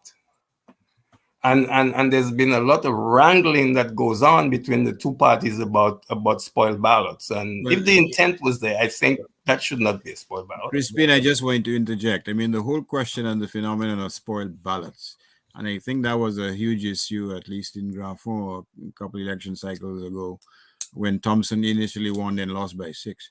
The question which has to be answered, who is spoiled? Is it the ballot or is the one counting the votes? Mm-hmm. Therein lies the problem. Therein lies the question. And we have to infuse a degree of independent observers in that process. But again, it goes to the fundamental question as to the integrity of the electoral process. How much value and stock do we place on the integrity of the process? Years ago, on about 1978, Sir Brian and a couple others brought a private criminal complaint against an electoral officer who was refusing to register a person in the constituency where he was supposed to vote. The magistrate convicted that person and fined her, banned her from participating in the electoral process. But in 1978, that electoral officer who had been convicted was pardoned by one of the ministers. His last name is Corriette. But not even that you can do, because you will have arguably a DPP who is just minding her business, stepping in to withdraw that prosecution. So the system, to the extent that the system is broken down, then again, we have to raise that question. Who are we fooling by having an independent electoral commission? Who are we fooling by having those laws which speak to the whole question, or the Constitution, trying to protect the sanctity and integrity of the electoral process and other independent tribunals in the society? Who are we fooling? Well, who are we fooling if we claim that we have an independent electoral commission, which is clearly not independent at all? But I want to go over to Lambi. Crispin will come back right after the ad break, and when Lambi gives our callers the numbers that they can call. I really want to get our callers involved in the conversation here tonight. I know we have much to say, and many, many people out there have a lot to say. I hope some of the recommendations we've made so far, we will get some comments on them. We'll make some more recommendations as we go forward. But certainly, I believe it is key, very important, this reconstruct of that electoral commission. It has no clout, just like the IPO has absolutely no clout. It just cannot work if it is left in that condition. No matter what you do, bring reforms, if you do not reform the electoral commission itself, I do not think you're going to have success. Lambi, let's go over to you. Let's take a little ad break and give the folks the numbers. Well, let's take some calls. Nature Island Dominica Civil Liberties Foundation, Inc., Nidcliff, uniting our Kalinago and Afro-Caribbean Nature Islanders and friends of Dominica at home and abroad, coming together to help preserve the integrity of Dominica's democracy, human rights, and civil liberties, ensuring free, fair, and competitive elections on a level playing field within a system that guarantees freedom of expression, belief and association, respect for the inalienable rights of individuals and minorities, respect for the rule of law, for free communications media, and free from psychological, mental, and physical abuse of women, minors, the elderly, and young men. Meantime, the people of Salisbury were tear-gassed and shot at while they slept the night before the general election in December 2019 by local law enforcement aided and abetted by regional security forces. Patriots appear ready to take the biggest step to fight this cancer that is ravaging every organ of good governance in Dominica. Patriots appear ready to join the legal fight to have the highest court in the region decide once and for all if Dominica should continue to operate as a rogue state where the state's coffers may be starved while secretive accounts in unknown places are filled to the brim with taxpayers' money. Nidcliff, join the fight to save Dominica from this malevolent cancer. Make your contribution, however modest, to support the legal challenge to account for Dominica's millions. The law is on your side. Every patriot should be on your side. Nidcliff, support our radiothon, fundraising events, subscriptions, GoFundMe, and other initiatives to help raise funds to support a legal challenge against the siphoning of public funds from the Consolidated Fund and other initiatives and actions. Nidcliff, Nature Island Dominica Civil Liberties Foundation, Inc., working to help unify and build Dominica and our Afro-Caribbean and Kalinago brothers and sisters at home and abroad. Nidcliff, fighting to save our Nature Island Dominica. Nature Island Dominica Civil Liberties Foundation, Inc., Nidcliff, uniting our Kalinago and Afro-Caribbean Nature Islanders and friends of Dominica at home and abroad, coming together to help preserve the integrity of Dominica's democracy, human rights, and civil liberties, ensuring free, fair and competitive elections on a level playing field within a system that guarantees freedom of expression, belief and association, respect for the inalienable rights of individuals and minorities, respect for the rule of law, for free communications media, and free from psychological, mental, and physical abuse of women, minors, the elderly, and young men. Some reported $4 billion from the sale of Dominica's Sacrament of Sovereignty, our citizenships, are alleged to have been deposited in mysterious foreign bank accounts controlled by two men, a shady Lebanese operative and a lead policy director. It is alleged that from this fund, the authorities have illegally and corruptly paved the way for thousands of Dominicans living abroad to travel to Dominica on the eve of general elections to vote strategically to help keep their government in power. Even worse, this money, which should have legally been deposited in the consolidated fund, has allegedly been used for every purpose imaginable for the sole goal of allowing government to remain in power. As a result of this illegal diversion of state funds, which is publicly acknowledged, Dominicans have been economically brought to their knees, while large buildings whose ownership is unknown are sprouting all over the country. Our architectural heritage is being desecrated. One party mysteriously erects an imposing headquarters in the city. Foreign artists are paid hundreds of thousands of dollars to hold partisan concerts in Dominica. Support our radiothon, fundraising events, subscriptions, GoFundMe, and other initiatives to help raise funds to support a legal challenge against the siphoning of public funds from the Consolidated Fund and other initiatives and actions. Nature Island Dominica Civil Liberties Foundation, Inc., Nidcliff, working to help unify and build Dominica and our Afro-Caribbean and Kalinago brothers and sisters at home and abroad. Nidcliff, fighting to save our nature island, Dominica.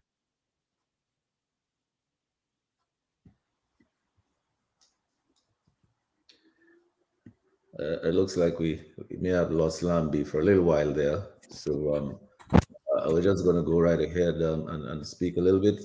Yes, well, what I wanted to do, Sheridan, I just have two more points before we go to calls. Yeah, but I was hoping that, well, since Lambi is already, we'll come back to you after the calls. Lambi, can you take a couple of calls if you have some people on the line now, given the numbers? Yes.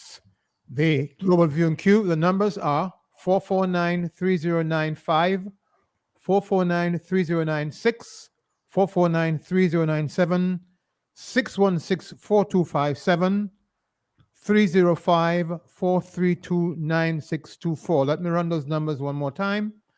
449-309-596 and 97, 616-4257, 305-432-9624, and we're taking your calls right now. All right, so let's just go back to Crispin, as but let me just say this again. I did not acknowledge all the people. I did see David Joseph online. I did see Jess Viville and Farah Theodore is also there with us. Augustine St. Louis is also there. Jared Williams and Lucilla Roy is also there with us. So quite a number of people are with us on Facebook tonight, and I'm sure that we value all of the comments that they're making. Crispin, let me just go back to you quickly while Lamb is waiting to take a couple of calls. Yes, I just wanted to make two final points, Sheridan. And one is one of the troublesome issues in the whole electoral reform discussion is the role of the diaspora. And I think it's one that has to be carefully managed and broad consultation on it. But I see two approaches to addressing adequately the diaspora challenge as far as our politics is concerned.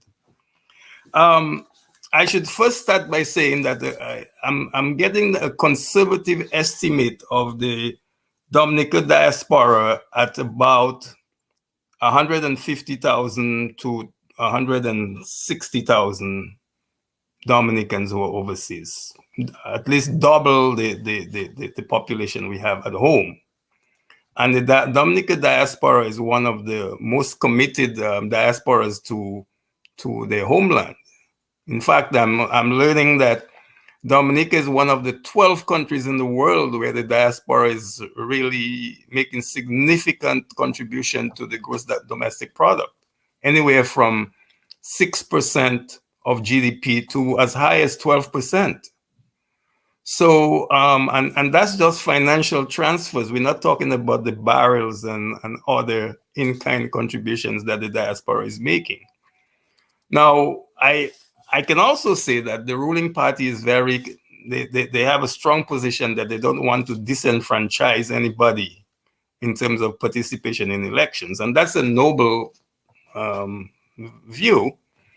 But the question that one raises is that should non-residents, if you are not resident in Dominica, should you be voting in elections at home? And I know that's a very contentious issue. There are a lot of Dominicans at home who feel that the diaspora people shouldn't come down and give advantage to at least any party.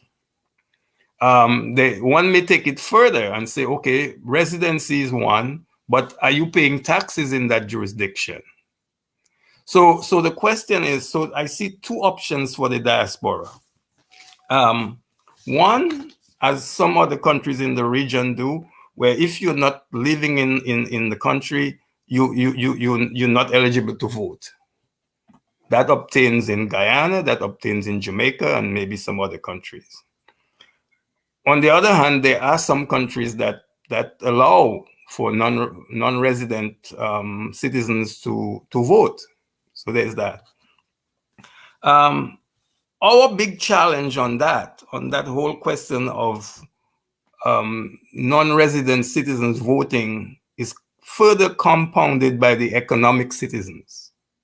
We have more economic citizens than who would all be, for the most part, eligible to vote. Most of them are adults. Would they swamp the country if they have that right to vote? And unlike St. Kitts, they have voting rights. Now, how do we manage that? And I know, Sheridan, you raised that earlier at the beginning about should these economic citizens not be subjected to a residency requirement for their name to get on the voters list? So that's one thing. So there's that. But there's the other option that I would propose and for discussion is that yes, we accord non-resident citizens a vote only if we create a seat in parliament for the diaspora. And that is something that some countries have done. I can point to about 8 countries that have created parliamentary representation for the diaspora. And I'll mention those countries just so that the public knows. We have Cape Verde, Ecuador, Ivory Coast, Lebanon, Moldova, Niger, Senegal, and Tunisia. And I believe that Israel might also allow their citizens abroad to, I'm not sure they have a seat in the Knesset though. I'm not sure about that. But Cape Verde is a good example of a country that created, actually, they divided the diaspora into 3 regions and they gave each region 2 seats in the parliament. So they actually have 6 seats for the diaspora in the parliament. Now, to do that would require a constitutional amendment because the constitution calls for 21 seats. So we're talking about possibly 22 seats, maybe even 23. But anyway, I want to throw that out there as a way to deal how we engage the diaspora or we don't engage them at all. But that is a contentious issue that we must be part of the reform process. And your thoughts on that, Dr. Andre? Because it seems to me that it seems to me that we don't even have to look to the examples in other territories regarding participation in diaspora. One of Rosie Douglas' policies was that he would allow people in the diaspora to vote, but only in 2 constituencies. And that way, he would avoid the unsavory scenario of having the votes of Dominicans on the ground diluted, because numerically Dominicans abroad outnumber those on the ground. And again, if Dominicans abroad were allowed to vote without any checks and balances, what would be the worth of if the vote of the Dominican who resides in Dominica? But not only that, the most recent figures I've heard, assuming that they're true, is that between 2016 and the present, 23,700 passports approximately have been sold. And can you imagine the scenario if a significant portion of that number, if it is correct, is allowed to participate in the electoral process? You may as well pack your bags and go and shut down the electoral office and instead have a vendor's market or fish market where the commission is located, because the whole thing would become meaningless. And that is why those who question why this sudden rush for electronic passports, they have a right and justification to ask. The question is, would such passports facilitate the voting by Dominicans abroad, particularly economic citizens? Is that, and it's a legitimate question to ask, is that just another piece of the puzzle in a system where Dominican shadowy figures from every corner of the globe, even those with difficult pasts, can be allowed to participate in your elections? After all, there was a public declaration years ago by a senior political official that we are all citizens of the world. Well, go in China now and tell them you are a citizen of the world. See where they'll play pistol like you. You see what I'm saying to you? Yeah. Go and do it. Right. You know? But it looks like we have opened the doors of citizenship and we have basically said open sesame. Everybody can come. As one of the political operatives would say on an opposing radio station, just wash your foot and come. In fact, don't even bother wash your foot. You come with all your dirty baggage. You come with all those outstanding charges from which you are running. But you can come, Gasson, and participate. That is the gold standard that we are seeking, a standard with virtually every Eastern Caribbean island have refused to accept. Have refused, not a single one. Whether it's Jamaica to Trinidad to Barbados to St. Lucia, Antigua, St. Kitts, the St. Kittians blocked an airport years ago to prevent their elections process being perverted by persons just flying down, buying an Accra and Johnny cake, and going back to the foreign places where they live. Yupa Muntu, Dominicans on the ground, can their vote count like the vote of every other citizen in every other island counts? Doesn't citizenship have its price and its privileges, the right to vote and to participate in the electoral process? After all, we've been taught as a society that every vote counts, your vote counts. And you're looking for every way and means to dilute it, to literally take away the integrity of the system by putting it in the hands of anonymous voters in every nook and cranny of the world. What type of system is that? So what you can't do in another country, you can do in Dominica. Is Dominica the dumping ground of every corrupt practice that we can find? Is that the essence of nationhood? Is my question to you, Mr. G. Well, here's how I answer that question. I would say two things. One, Rosie Douglas was right. I think it makes sense to create a constituency for people in the diaspora. So you want to ensure they're not disenfranchised in any way, that they can vote from wherever they are. They don't have to go to Dominica. They can say wherever they are and let them vote electronically if necessary. But they're voting for one seat. That is the seat that represents their Afro interest in the parliament. Obviously, as Crispin said, there would be maybe need to make a constitutional amendment because you have 21 now.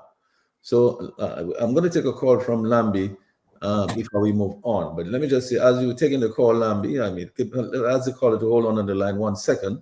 I just want to say this, that I would also discourage allowing economic citizens to vote unless they satisfied at least 7 years of residency. That makes a big difference because communist people coming, they would create some more money and movement in the economy, maybe some businesses they invested. Be good for them to come and reside in the country and satisfy the residency laws before they're eligible to vote. Let's take a call, Lambi. Thank you very much for joining us. Caller, please go ahead. Good evening, gentlemen. Good evening. Good evening. I realize that there are many irregularities being exercised by the Electoral Commission or the ruling party. What can be done to prevent polling on election day? Thank you. Thank you for that call. You want to take another call? We can answer all of the calls at one time after a while. Yes, caller, you are on. Please go ahead with your call. Good evening, Lambert. Good evening to the panel. Good evening. Good evening. Yeah, Mr. G mentioned the residential requirement. But what about people who just don't bother to change their address? They may go from the Kalinago territory to Roseau. They don't really change their address. They consider themselves that they're from the Kalinago territory, and same with people from Grand Pont, anywhere else. They come to Roseau to work, but they don't change their address, their voting address. And isn't that also a requirement? This has never been enforced in Dominica. Nobody even looks at it. Good evening. Good evening. Thanks a lot for that call. Sorry. Go ahead, Dr. Andrew. But that is part of the function of the Electoral Commission, to ensure that you are eligible to vote in a particular constituency. During the last election, I can tell you as a fact that there are persons out there abroad who were contacting family members and offering them a free ticket to Dominica, not just to vote, but to vote in a particular constituency.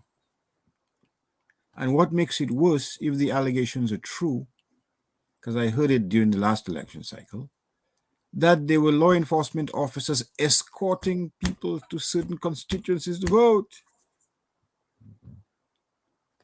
So if there's immorality from top to bottom, then how can you ensure, or how can you have any confidence that you are preserving your democracy for future generations? Yeah. You're destroying it. Yeah, let's take a call. Yes, caller, you still there, caller? Caller, are you still there? No response on the international line. Please go ahead. Good evening, Dominica. Good evening, panel. Good evening. When we talk about trying to take election from Dominica or voting in Dominica and being it regional and international, we have to talk about financing, financing for both parties to have equal opportunity to market or to campaign around the world. Because we know we're dealing with a government that's very corrupt. $4.2 billion is out there. They're going to outspend the opposition. Any politics that come out Dominica and go regional and international. In Dominica, you have a government that does not even give privilege to the opposition to go on the national radio station. But yet still, on Tuesday night, they can infiltrate QFM and come and spread their propaganda for people to listen to them. So I am saying, at all, we should not bend for scary. We should not take voting in Dominica and bring it regional and international. This guy already corrupt the world already. He has corrupt people in the United Nations. He has corrupt people in CARICOM. That's why they was able to send people to go for Salisbury and check against the people. We should not promote that at all. Yeah, but caller, let's engage you. Let's engage you a minute, caller. Caller, let's engage you a minute. I'm not sure you heard the recommendation that we made as regards the overseas votes. We're recommending you create one constituency. So the 100 and how many thousand people out there they could only vote for one seat, which would be one seat allocated to the diaspora. What are your thoughts on that? He's not there. I guess he's moved on. Yeah, so I hope you're hearing. So if you're hearing, I want you to understand that the recommendation that we're making, by and large, is for one seat for the diaspora, an additional seat that the diaspora is represented there. So all of the diaspora would vote for somebody or persons to represent them in one seat. It would not impact the other seats in other constituencies in Dominica. So maybe you can call back to give us your thoughts on that recommendation. Maybe you might have a different recommendation. Let's take some more calls. Good evening on the overseas line. Go ahead, please. Yeah, good evening, Andy. Good evening, Jay, Dr. Andre. Good evening. On there. Good evening, sir. Yeah, good evening. Yeah, I know it might be a difficult question to address on that public forum, but you think we are approaching the day when a logical conclusion we can give the patriots is that an election is a waste of time in these conditions of undemocratic, the undemocratic paradigm that will live one day in Dominica? Are we approaching that point where we might have to really tell the people that it's time to do something else other than an election? What are you recommending, caller? Do you have any specific thing in mind that you'd recommend other than the election? No, I don't think we can do that on cue, but I just want an open conversation on it. Do you think we will arrive? I mean, are we almost at that juncture? Well, if I can, I listen to all the problems that are affecting us, and it seems like election is not going to solve our problem. But if I can respond to your esteemed caller, bear in mind that during the last election there was a significant voice, perhaps not quite a crescendo, but a significant voice that was advocating for the non-participation in the elections. Bear in mind, many persons had concerns that because of exactly what happened, that the whole thing would become farcical. I still think that you hear these voices today echoing the very same thought. Again, I certainly don't have the answers, but I can indicate that, quite frankly, and what Einstein defined madness by doing the same thing over and over again and expecting a different result. But it may well be the case that we recognize publicly the farcical nature of a situation where one side can import hordes and hundreds of voters to vote strategically. You see, that's the problem. To vote in those constituencies where the margin of victory is small, and to obviously skew the elections in their favor. The whole thing becomes a joke. And it does not happen in any other election. It will not happen in Jamaica. It will not happen in Barbados or in St. Kitts. We know what the Kittitians do when a plane load of potential or prospective voters were coming in. Or Antigua. The person who cleansed the list in Antigua is a Dominican who was the Attorney General at the time, or in Trinidad and Tobago. So again, it raises a question. And the cruel irony of all this is that some of these regional hotshot observers, particularly from Barbados, have come and made recommendations which they would not even make in their own island. Recommendations which pervert the court of justice, the course of justice. They would not even make, they would be laughed out of town. And Barbados, they have similar election criteria for voting as us. And they turn their cheek or they hold their noses while grasping fat checks from taxpayers because they're so-called consultants. But we have an inferior complex in this island. We will batch each other. We will call each other all kinds of names. But when some joker with half a degree from some bogus institution comes and pontificate, we stand in rapt attention. So the deficiencies lie within, not without, but within. These are some of the demons that we have to deal with. Yes, Lam, you want to take another call? Yes. Yes, caller, it's your turn now. Please go ahead. Yes, Lambert, thank you. Gentlemen on the panel, you know, I am tempted to go with the suggestion of the diaspora constituency. But how can it ever be fair? How can it ever be fair when the government, the party in power has access to all these new citizens, especially the CBI citizens? One email. All they would have to do is send one email saying that the opposition wants to not give you that vote. That's all they would have to do.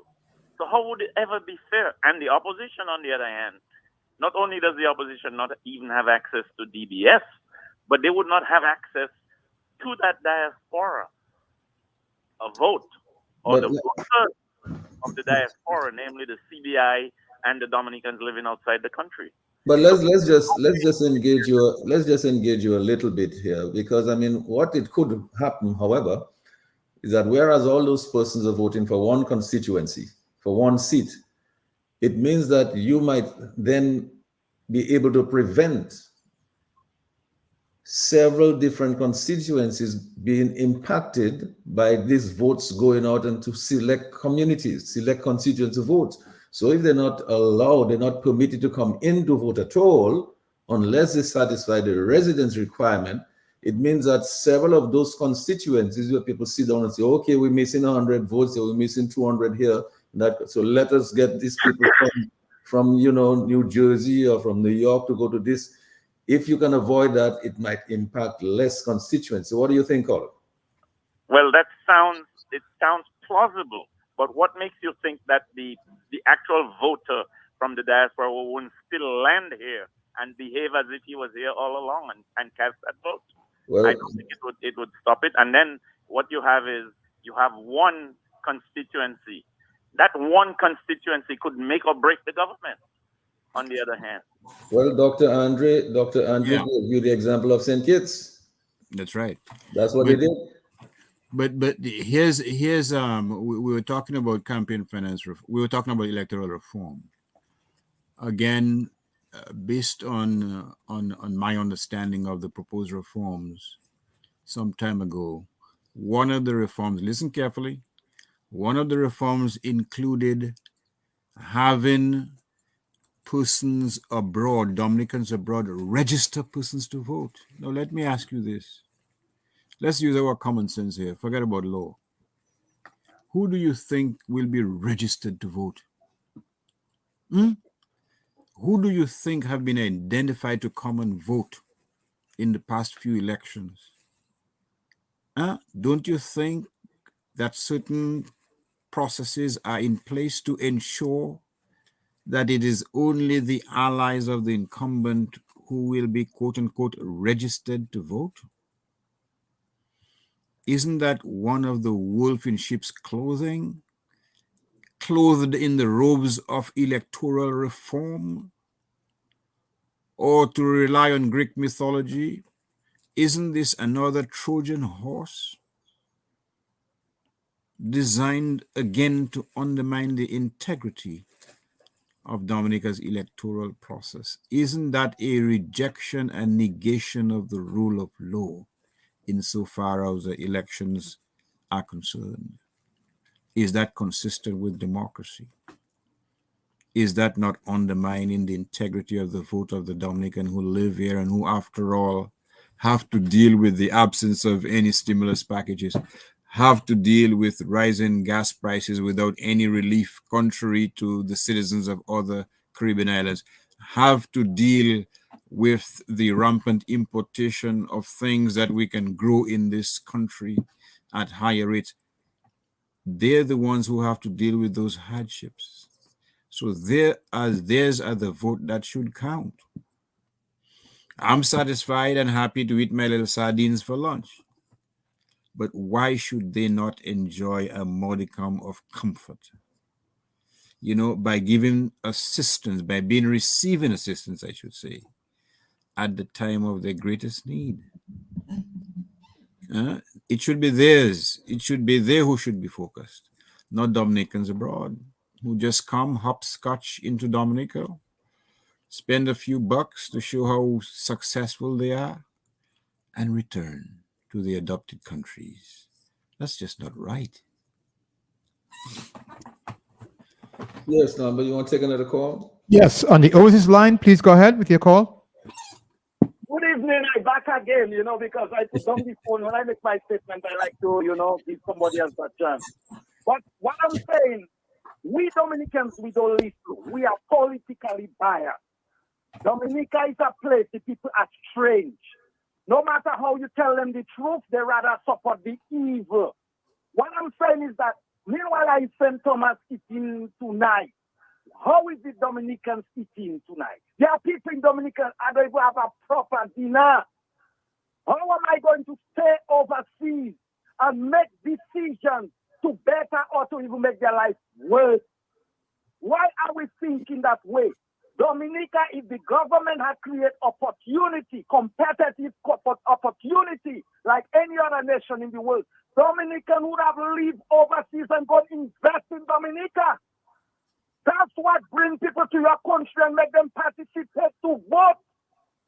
But this man is not creating no environment. A matter of fact, we see an example with our economist, Dr. Fontaine. He visited Dominica and he was jailed. What about people like me that's criminal for the people of Dominica? I maybe will be jailed too. So how can we stop up that government that's trying to persecute people that's against them? We don't have to talk like that. Election should remain for the people in Dominica. The government must create an environment where it could be competitive against other countries, that people can come down and invest and then participate in the political thing. But what Scary doing is like a lynch. He's not developing Dominica, and he's going to America and everywhere else and brainwash the labor right to come down Dominica and vote with taxpayers' money. This is wrong. I cannot support that. I'm not sure. Crispin, I'm not sure the caller is getting it. We're saying Dominicans should not come home to vote. That's what we're saying, caller. I don't know whether you got that. We're saying that should not be permitted. Right. They should be able to stay where they are and vote for one constituency, which is a new constituency to represent the diaspora. That they should not be allowed to come home to vote. That is the point we're making. So we're agreeing with you on that matter. And furthermore, Sheridan, part of the reform should be a complete re-registration of voters. Right.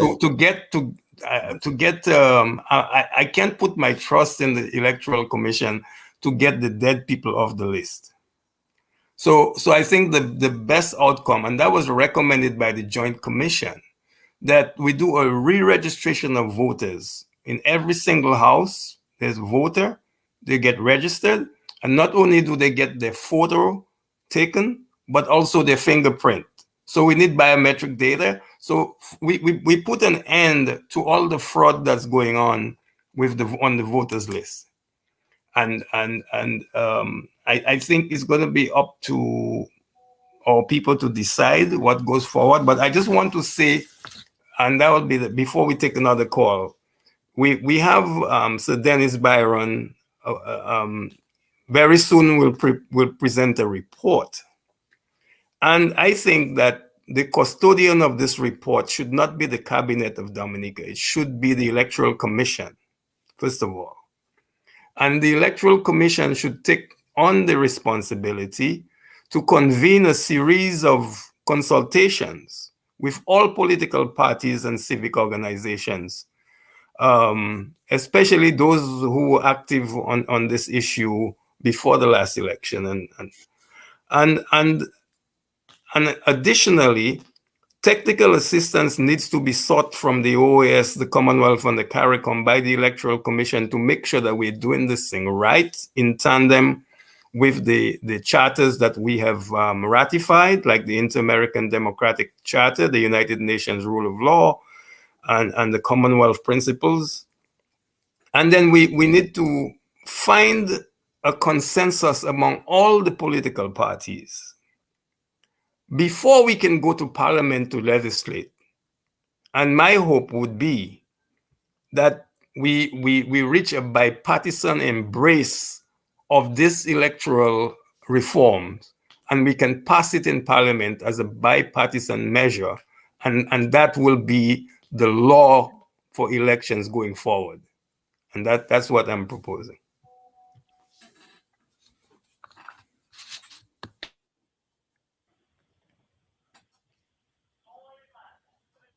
Yes, caller, are you still there? Yes, I'm here. I'm here. Lambi, good night. Yes, please go ahead with your call. Yeah, good night to all the entire panel. Yes. Yeah, Lambi, there's a great program going on there, but I was longing to ask Mr. G a question, and I just want to beg you the favor to let me ask him tonight. Go right ahead. Because the reason why I want to ask him that question, I remember when he was on the show with the Attorney General, I told myself this man is a lawyer, because he handled the Attorney General like any big lawyer would do. But Landy, before I say that, let me encourage you. I'm not telling you what to do, but since we do not have passport money, some of us sacrificing to call, especially on the local lines. When you're not ready, don't take no call yet. I just saying that like that, right? Just an encouragement. All right, thanks. Here's my question, Mr. G. Yes. If tomorrow 10, 15 men decided that Matt is not going to enter in your door to go on the hot seat, I want to ask you this question. Who have the right to call the police for these 10 or 15 men? Is it you or Matt? Well, once I give Matt permission to enter, he can call the police. I can call the police. Anybody can call, because he has permission to enter. No, I wanted to know if you're the only person have the right, because I do not know law.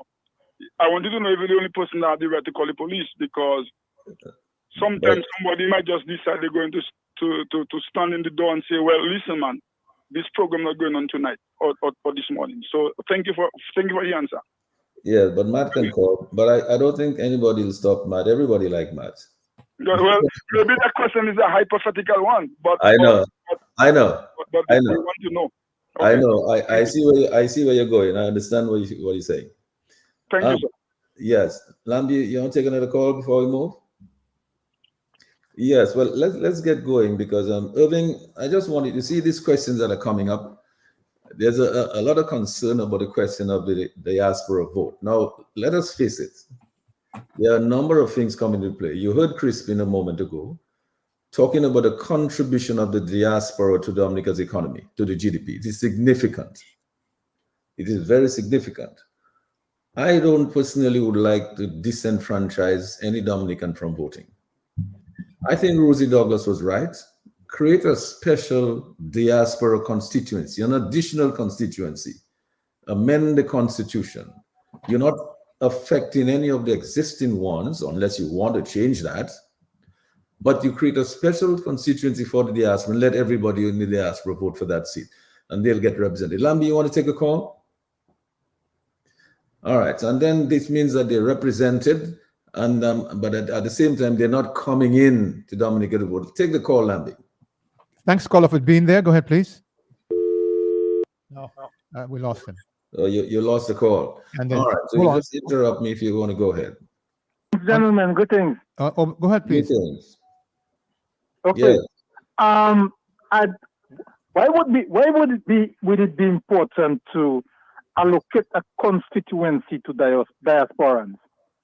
Because if we leave the island and we go, whether we send in remittances or not, we send in remittances to help our family. They're unemployed, they are poor, they need, and that's the reason why. Well, those of us who buy property, we build house, we buy land, because we're thinking of coming back one day. But I am saying if we left for a reason that's probably beyond our control, But why should we be resident in another country, working, earning our living, paying taxes, and have rights to vote, then still want to have rights in our homeland to vote? And another note, why would a government or a political party want to go overseas, recruit people to come vote for them, and use the institution of the police to escort them to the polling station or from the airport? I mean, isn't that roguish? Isn't that what is really that? What is really that? Because if I want to vote back home, when I come back home one day, if we come back home, wherever is in the diaspora, then we can decide to reside and we make decisions as to who we want to vote, how we want to vote. But the idea of a government in power or any political party going overseas to recruit people, pay their passage, hire planes and bring them back, how could the institution of the police aid and abet that? Why should they do that instead of arresting and charging those who are doing that? I think it's ridiculous. Already we have too many constituencies.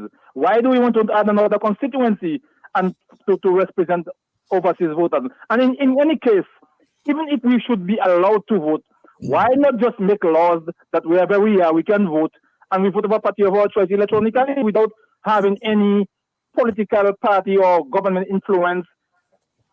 Yeah, that I'm saying. Why I just don't get it, man. Well, maybe Okay. let's try to explain. Let's try to answer the question. Thanks a lot. Okay. That's a good call. Good Well, caller, two great questions, quite frankly.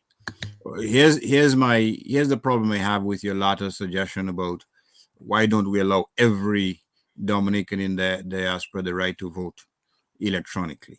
Here's the problem. If assuming that Dominica has 65 or thereabouts Dominicans on the ground living in Dominica, probably on about 30 to 40%, 30 to 40,000 being eligible to vote. Assuming that you have 150, 160, as Crispin said earlier, Dominicans living abroad. Assuming that out of that 130, 140, anywhere between 80 and 100,000 have the right to vote. Then you can see that if they are allowed to vote and participate in the elections without any restrictions, then they would simply overwhelm the vote of Dominicans who are on the ground, who have to live with government policy. You in the States or wherever you benefited from a stimulus package. Those in Dominicans did not. My understanding, and hopefully somebody can correct me, is that many of the islands in the Eastern Caribbean, in the face of rising gas prices, for example, have seen a reduction in the price of gas. On the contrary, we, who's supposed to be benefiting from a program called Petro-Caraïbe or whatever it is, we have seen an increase. We have been deprived of many things which persons in other countries take for granted. So why should persons in the diaspora be able to overwhelm the local vote when it's Dominicans on the ground who have to deal with those deprivations? And this is why Rosie foresaw the inequity that would arise if Dominicans abroad were allowed to participate in the voting process freely. The vote on the ground would become meaningless. That is why, and another point I wish to make, if I may, before Crispin Gregoire has his say, is that the way I think of this voting thing is the way, for example, family lawyers, judges think in terms of the children who parents haggle over. What is important is not the rights of parents, it's the best interest of the child. And what's important, to use that analogy, it's not the best interest of the Dominican who resides abroad, it's the best interest of the country. And in my respectful view, the best interest of the country require that those who select their representatives are those who are eligible to vote under the laws of the country. That is what is in the best interests of Dominica. Because if hypothetically I could vote, and I am told that my name, for God's sakes, is still on the voters list after 30 years, if I can just come vote for Tom, Dick, or Harry and go back, I don't have to worry about those issues that Dominicans have to grapple with. That, in my view, and that's just me speaking personally, would be fundamentally unfair to those on the ground who have to contend with the daily hardships. That wouldn't be right. That's how I see it. Yeah, Crispin? Well, for the caller raised a good question, but he probably didn't hear what I said at the outset, and that is, I see on that diaspora question, I see two options. Option number one is just what Justice Andre is saying, that the people in Dominica are the sole voters in any contest. And so that once you leave abroad, you have no vote. So let the people who live in Dominica decide. Of course, there's an option two. In tandem with what Rosie said, and it makes sense, if you don't want to disenfranchise those who have left, then you want to consider them participating, and it would make sense to give them a seat, because if you, as Dr. Andreas said, those living abroad would overwhelm the voting public in Dominica. So one has to think that's the issue this conundrum that we have to address as a country, as a people. And I'm saying that this electoral reform that we do is something that's going to be there for the next 20, 30 years. So we better get it right. And if it's I agree, I totally agree that the Dominican people who live in Dominica, they have the right to decide who will govern them, and not have people coming from the diaspora to give advantage to any party, especially the incumbent party. So what I'm saying is that there are two options before us in this debate on who gets to vote. And this diaspora issue, don't forget that it's not just the immigrants from Dominica who are in different jurisdictions. We now have the economic citizenship as part of the diaspora. Let's face it. And we better be clear on that. And I would hate to see that we get overwhelmed by this 30,000 or more economic citizens. Because if we already 23,000 new citizens from 2014 or whatever the date that Dr. Andre said, when you look cumulatively, up to this point, the government hasn't told us cumulatively how many economic citizens there are. So I think that we have a lot of work to do going forward. And I want the attentive public to pay attention to this, because we have to get it done before the next election. Yes, now you want to take a call? The caller was there, but the caller moved away. So when he shows back up, I'll Yes. What you can do, just when they call, just ask them to hold on 1 second. There's a caller. There's a caller on there. Please go ahead, caller, with your call. Oh, good evening, gentlemen. Good evening. Yeah, great program. I'm listening to different points that you're making, and I'm saying one of these is with the diaspora and votes. Now, the way I'm looking at it is, people, if that have to happen, we're gonna have people that are not informed or well informed about Dominica, doesn't know anything about Dominica whatsoever, involved in deciding or determining what direction Dominica goes. And that could be detrimental. And also, if people were to actually stay overseas and vote via electronic, whatever it is, without having knowledge on the ground, I think they would have voted for the highest bidder. Now you're talking about bribery and this kind of stuff.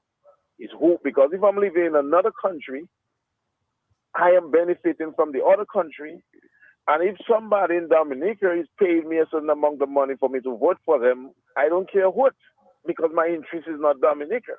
You know what I'm saying? But yet still, the vote I may put will have effect on the election results, because the amount of people that might fall for the bribe, that seat or candidate may win. Even if we give them a seat, that seat can determine the turnout of the election. Because what if on the ground you have, let's say, 21 seats, you have some, well, it's going to be a 10, 11, but if you put an extra seat, it's going to be 22. So what is it if it end up in a 11, 11? You know what I'm saying? Just because you have people that don't know anything, not informed about Dominica, involved in participating, I just believe that our forefathers who set up the Constitution, I believe the idea of having people come to Dominica, stay there for a couple of times, get registered on this thing, so they can learn what is going on the ground, so they can have a better understanding and make a more firm decision, right, based on conscience. What is going on is not, rather than stay willy-nilly, make decisions from overseas. It is really sad, you know. Would you suggest therefore that the diaspora should not vote at all in the elections, or would you have an alternative suggestion on that? Well, as I said before, I think the law as it is should be made into effect, and let it be like that, and capitalize on it, because it is rather dangerous to not have people that don't know anything about the country and be able to determine what direction the country goes. Because, I mean, look at those that bought passports. It's supposed to be CBI, citizen by investment. They're not invested in Dominica. They don't care what about Dominica. They go to other countries. Then why should they turn around and vote and determine what leader that place should have? And they have no interest in down here. I mean, we have our Dominican citizens, some of them that don't even know where Dominica is on the map still.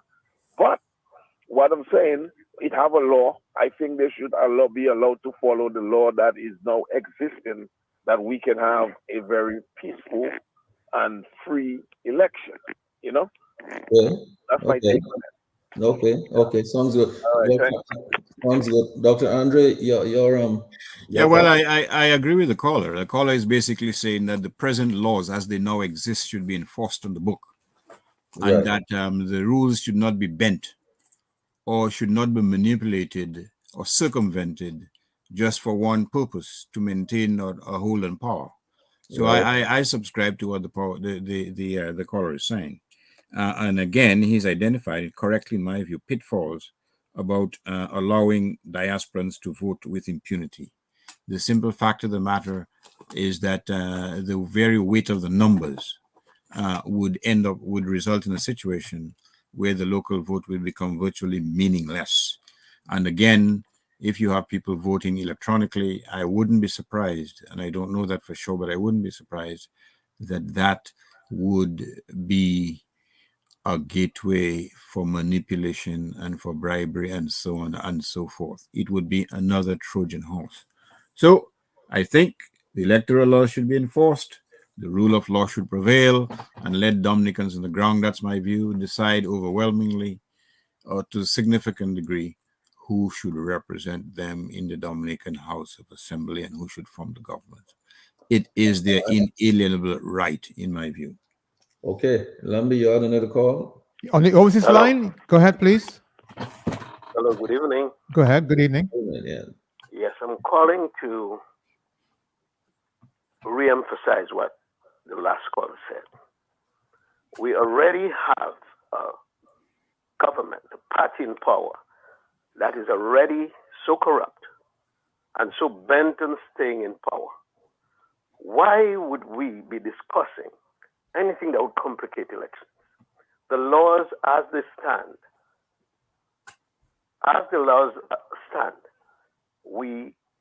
they should be enforced, as the last caller said. You want to vote, you make sure that you meet the residency requirement, which is something that is required in most jurisdictions around democratic countries. I mean, you may have one or two countries that talk about, but our system right now, what we've been going through for the last 3-4 election cycles, why would you try to accommodate this particular party? If, for example, we have a change of government, and then you have two parties that can meet face to face and say, we're going to agree on something, fine. But this government is not even allowing this opposition to even speak in parliament. They want to fight them in parliament. So why would you even open that door? We should be rallying against anything of that nature, because all it will do is complicate it. Open a door for them, tell them, okay, this is how we can squeeze the diaspora in. No, this country already has, for 65,000 people, we have too many constituencies. Bringing one extra constituency is one too much. One too many, sorry. So, let me engage you a little bit, caller. As is, and do not bring in any new issue as to. Caller, let's engage you. Let's engage you a little bit, caller. I like what you're saying. You're very strong on the point. Okay. Let me ask you this. Let me just ask you this. You see, the problem that I think we're having now is the enforcement of the legislation with regard to the registration. I mean, if you listen to some of the arguments that were being made by the incumbents, they're saying once your name is on the list, on the voters list, you can vote. And that is not the state of the law, to be quite honest. Exactly. But This they're is allowing a it. cynical, capricious interpretation of the law. But they're allowing it. This is the point. Interesting enough that is their interpretation. That's correct. We have to challenge it. But of course, that's what Nick Cliff is all about.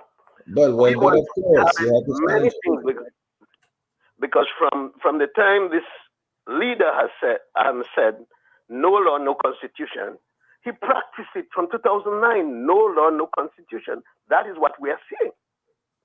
So let him operate within the constraints of what we've been operating, but don't add anything to it. Because we know that earlier that he's engaging his own consultant. He wants the emphasis to be on the diasporan vote. You remember that, right? This is where his emphasis is. Or no, I believe this rush for the e-passports, something is on the way. Sending people to St. Martin and the Virgin Islands. What is that all about? Dominicans all over the world. You want to send them in Timbuktu? Timbuktu is in Africa. Send them there too. Thank you, folks. Well, no, there's absolutely no doubt that the incumbent is always looking for an advantage. Even this e-passport thing, I'm sure they're looking to see how this can give them an advantage in the elections as well. But you know, Dr. Andre, part of the problem that I think we've been grappling with for quite some time is the enforcement. As we said, the Electoral Commission itself has no teeth. It has not enforced anything at all. It has failed to enforce any of those laws. And then even in fact, back to the people. Yes. You see, and even in fact, when the incumbent is saying, listen, once your name is on the list, you can vote. I'm not hearing the Electoral Commission even countering that or challenging that. We're not even hearing that. You see, so it seems to me, as you said earlier, we need to reconstitute that Electoral Commission. That's correct. The Electoral Commission, the IPO, and all commissions, including the Public Service Commission, they all are controlled by one man.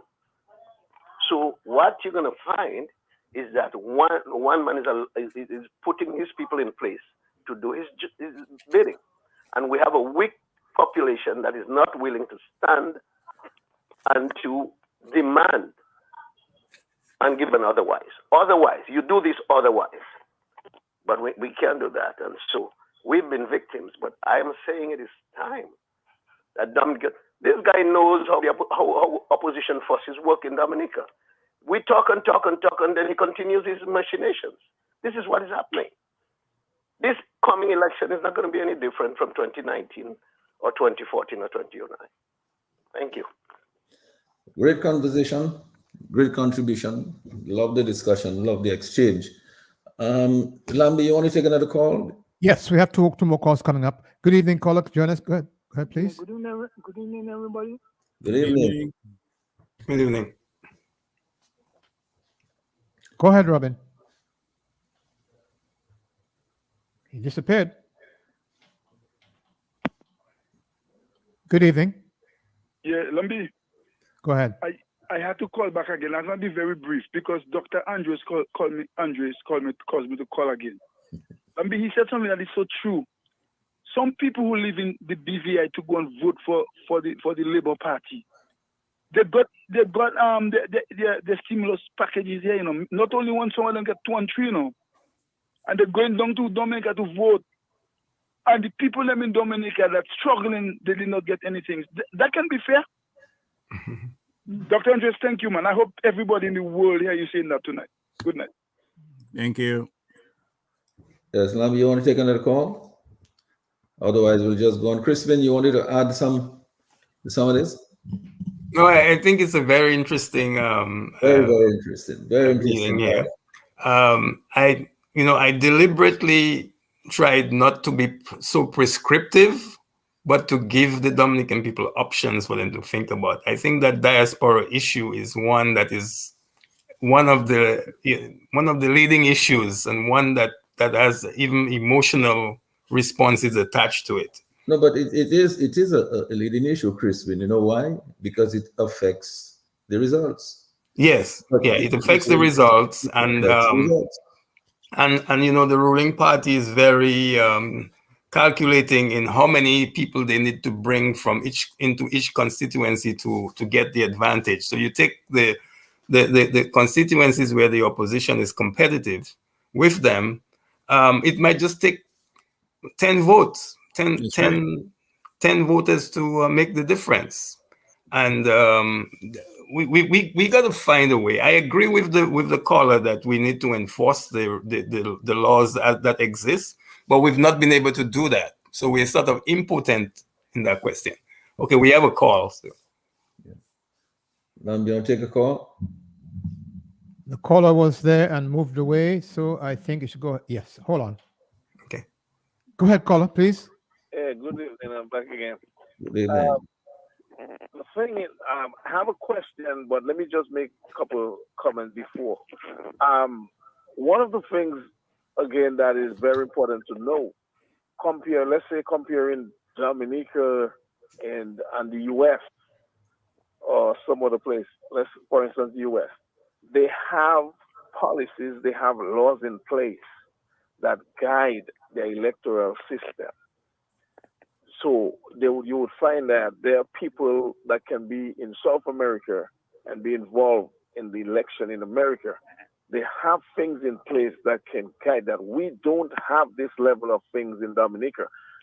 In that way, it's easy to steal an election in Dominica because you have the incumbent controls everything, even the electoral commission. You understand? So in the U.S., you can get punished. All the droves of people coming to Dominica illegally to vote. You can do an illegal vote in the U.S. and they get to know about it. You take jail for that. But what happens in Dominica? They are happy when you vote illegally on their behalf. They pay you for that in the opposite way. Now, all right, I lose a train of thought on another point, but the question is, I mean, I respect you all. You all know about Dennis Byron and what he has accomplished and all these things. But in your own views, what do you all think about Dennis Byron being employed to do that electoral reform stuff, but being actually employed directly from the Prime Minister of Dominica and being paid allegedly directly from the Prime Minister of Dominica, when you have the Electoral Commission that's supposed to be independent and choose people independently away from the politics or the party, the political parties and this thing, to do that job. What do you all think about Dennis Byron taking that job and not actually schooling Roosevelt Skerritt and tell him, hey, you have an electoral commission. I'm only going to work on that side and I'm not going to work directly getting that job from you. Thank you very much. Again, good point. I mean, Dr. Andre, I know you and Crispin will come in on that, but clearly the Prime Minister is not the person who's authorized to engage anybody to do any of this. It is the Electoral Commission. We're not even quite sure who engaged Sir Dennis Byron. At this time, we're still uncertain about who engaged him. But secondly, I would say this, that there was no need to engage Sir Dennis Byron to do this job, because so many reports are there already. And the Dominican organizations, all the civil society put out a brilliant report which covered all of the ground and really made recommendations that would have modernized our electoral system. We really did not need Sir Dennis Byron to come in and do any of that work. Really, we threw away a lot of our money. But I don't know whether you want to add to this, Crispin? Yeah, frankly, for me, I think it was a total waste of money to engage Dennis Byron to do this. And secondly, it's really, the Prime Minister must be more respectful of our people. He has no authority to engage Dennis Byron. That should have been the decision of the Electoral Commission, and they should be the ones engaging him and contracting him. So really, when I think about it, if I had to make a recommendation on what to do on that particular question, I'd say the very civil society organizations who put together that brilliant report that you just mentioned, Sheridan, I would create a panel from them and let it be a Dominican thing, because we know what the issues are. Tonight I've just highlighted some of the issues, but that was a comprehensive report that those people, the business forum led and tabled, and no response from the ruling party. And here's the other thing that was most disconcerting here, and that is the ruling party never participated in any of these discussions on electoral reform. Yet they say they are for reform, but they never once sent a representative to these meetings. So clearly they're not interested in reform. They want it to remain as it is. But we'll have to find another mechanism. And let me just say one thing to the ruling party. If they continue to block reform that is not advantageous to them, we're running into a situation where elections in Dominica will not be recognized by the international community. And that is just what happened in Nicaragua. And maybe that's the direction they want to go. But that will create a whole set of instability that I hope we don't go down that road. So my advice to them is yield and accept the reality of the world, and that is rule of law must prevail in Dominica. Any further thoughts on this particular one, Dr. Andre Lamb? You want to take a call now? Yes. The overseas line, please go ahead. Yes, good evening, gentlemen. Again, I really want to commend you all for a very, very, very good program where you all engage people and chatting the way forward. But I want to share my 2 cents, and I want to really add to what Mr. You guys saying about Dennis Byron. I mean, this money that was given to Dennis Byron is just pure waste of resources. Where this money could have been better spent in Dominica, because, for example, at our senior citizen home, what they call the infirmary in Roseau, it is in bad condition when it comes for the nutritional part of it. They're lacking basic supply. Basic stuff that this should have had. This money that Roosevelt spent on Dennis Byron should have been there. You see, again, waste of resources. And I'm really hoping that the people of Dominica, in the next election, like what happened in St. Kitts, something still should happen. They should not allow diaspora to come and decide for the poor people on the ground in Dominica. On that note, I want to just tell you guys to stay blessed and nothing less. Thanks a lot for that. Lambi, if you don't have a call now, I'll go over to Dr. Andre. So, Dr. Andre, your thoughts? Yes. Well, again, it goes back to the question of our priorities. We're spending this obscene amount to this jurist. Doesn't need the money. Dominica doesn't need the advice because we've had all the advice and recommendations that we need. We even have it from a group of disinterested Dominicans, professionals who have no interest in the outcome of the elections, but they regard it as their civic responsibility, based on their knowledge, to make recommendations with respect to an election which is true, fair, and impartial. All of these reports were thrown or were cast by the wayside. They were, in one instance, one member of the Electoral Commission tore up election reforms done by who? By Mia Motley, for God's sakes. You see, you should judge them by their fruits, by their actions. Mia Motley. Electoral reforms a few years ago was torn up and thrown in the garbage. Look at who her friends are today. But not only that, in terms of our priorities, misplaced priorities, how much money do we spend on rent for our leader, the Prime Minister, per month? What is the average annual wage in Dominica? What quality of housing does impoverished Dominicans enjoy, or have to endure rather than enjoy? What relief have you given them? How have you enabled them to become productive citizens? What about the farmers? What about their crops? What about the 2 boats? I'm not talking about 2 goats, I said 2 boats. Where are they?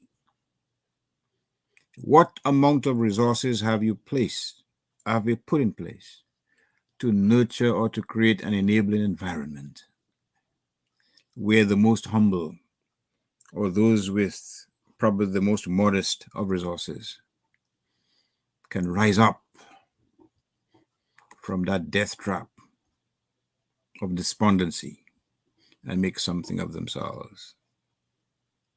Therein lies the test of good governance.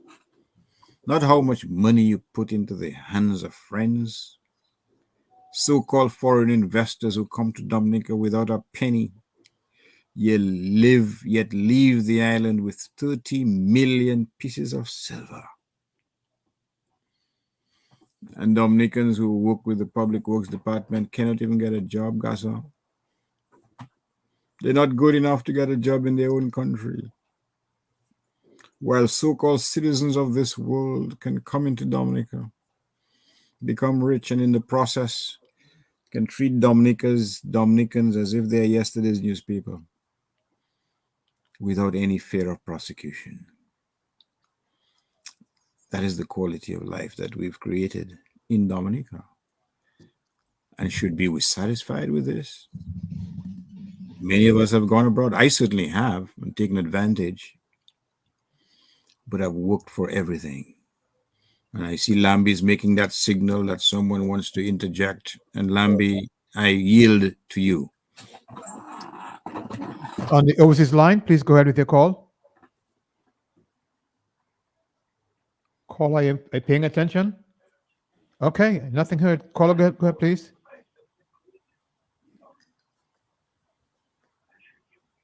Caller, are you attending to your call? Gentlemen, please go ahead. Is that Q95? It is Q95. Yeah, okay. I'm calling in connection. I'm very interested program. Go ahead. Yeah, and then I am trying to inform you all about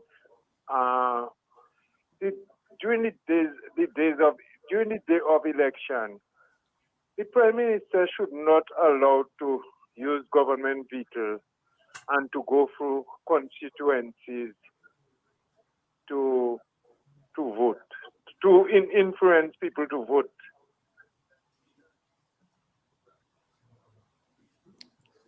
Is that all? Yeah, and I believe we should try to reflect and correct these things. Yes. Okay. Thanks, So, Dr. Andre, you wanted to? Well, the caller is absolutely correct. I mean, I don't know for sure whether there are any laws. There should be, because they exist in other countries, which prohibit any campaigning on the day of the election. And if it is true, hypothetically, that in at least one or two past elections, you have leaders who go around giving $100 or 200 bills to prospective voters, then this, quite frankly, is nothing short of an abomination. But again, it goes to this point that we've made over and over again. If the rule of law doesn't prevail, if certain persons believe they can violate the law with impunity, then that makes the whole process a travesty. And inevitably, you're going to have chaos. Yes, I'm Crispin. I'm not sure, but we're quickly coming down to the end of our program. Yes. We had to start thinking about winding down. Any further thoughts? Yeah, well, yeah, my last thought is that I feel the sense of frustration echoed by some of the callers, and I'm sure a lot of people who are listening to this program, they also have that frustration with the fact that the laws are there, but they're not being enforced, and there seems to be no authority to enforce it, and nothing from the president of the country, who is responsible for the electoral machinery and the Constitution. So we are at a crossroads, and we can go down that, we reach that fork in the road where we can go down the slippery slope to chaos. And that's what I'm afraid of. We came very close to it last election. We didn't do the reform, and we came very close to chaos. And if we don't do the reforms, we will reach chaos. I have no doubt about it. And we should do everything as a country, as a people, to avoid that. And I hope that reason can prevail. But there are vested interests that do not want reform and do not want to enforce the laws. And that puts us in a significant quandary. And I just hope that reason can prevail, Mr. G. Yes, and let me just say before I go over to Dr. Andre for his final remarks, really, that, you know, if we can go back 13 years, we'll recall that the Electoral Commission, with all its shortcomings and its failures, did make some attempt to really do some electoral reform, to clean the voters list and to do some ID cards and so on. And there was this famous email that said, you know, hey, madness is going on down there.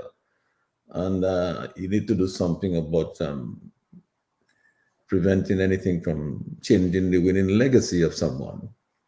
So I think it started from there when everything started backtracking. And then, of course, members of the Electoral Commission were changed. And from that time, absolutely no progress has been made. And you have all this interpretation of the law to say that people can bribe people, or they cannot bribe. They don't use the word bribe. They say you can give somebody a VEC from New York to Dominica, and it's okay. And you don't really have to be resident. You don't have to satisfy the residence requirements of the law. All you have to have your name. Once your name is still on the voters list, all of that is what we started getting, and this is why we have all the chaos that we have now. And this is why, for example, one interested party in this can bring people into vote, you know, and they allocate them to certain constituency. They can allocate them to constituents, and they vote and they win seats. And then when the case goes up all the way up to the highest court, and the court takes a decision, and the decision says, so you go back to the court to get the matter heard. And then the DPP come and say, okay, well, I nolly pros the case. I don't know big words, so Dr. Andrew help me out with what that means. I think it's a brand of brandy called Nolly Pratt. But there's no Accra and Biggs going with it when you drink it. Well, that is it. That is the weakness in that drink, because the Accra and Biggs, and well, not we don't want to put Pilau to any disadvantage, because Pilau now is a huge thing. But here's the thing.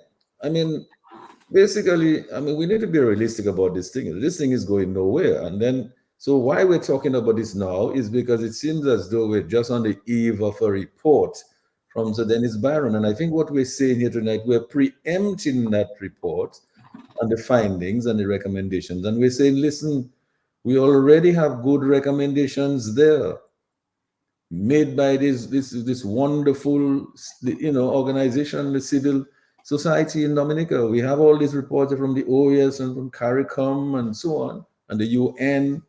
We're saying, listen, this is what we really want, and Dominicans should stand up for that. Of course, we have a highest regard for Sir Dennis Byron. He's a legal luminary, but what makes him think that he knows better than all the other countries that have done this recently, Antigua and Jamaica? And I'm pretty sure he knows that those persons have done a wonderful job, because the Jamaica situation is working. It's working very well. The campaign finance laws are working. They no longer have that kind of chaos in the election that they used to have before. That is testimony to the fact that it's working. Why it is we think that we must reinvent the wheel and then come through some kind of a back door to do something else. To do what? We know, because you don't want to change somebody's winning legacy. But is that what we want for Dominica? To ensure that somebody has a winning legacy forever? Is that what is going to give us democracy in Dominica? Is that what is going to make the ordinary man prosperous? Is that what is going to help the farmer or the bus driver? Is that what it is? It's not. Is that what is going to help the public servants? Because all I'm hearing is 0 and 1%. That's all I'm hearing. And I'm hearing people not having difficulties because why? Because inflation is taking its toll. Gas prices are going through the roof. Prices of food and other commodities are going through the roof, because obviously world activity and world events and world affairs are impacting that. They're beyond our control. As Dr. Andre said earlier, no relief, no stimulus. When some countries are saying, listen, we're going to cap the surcharges to ensure that the prices of gas does not go up. In fact, we're bringing it down.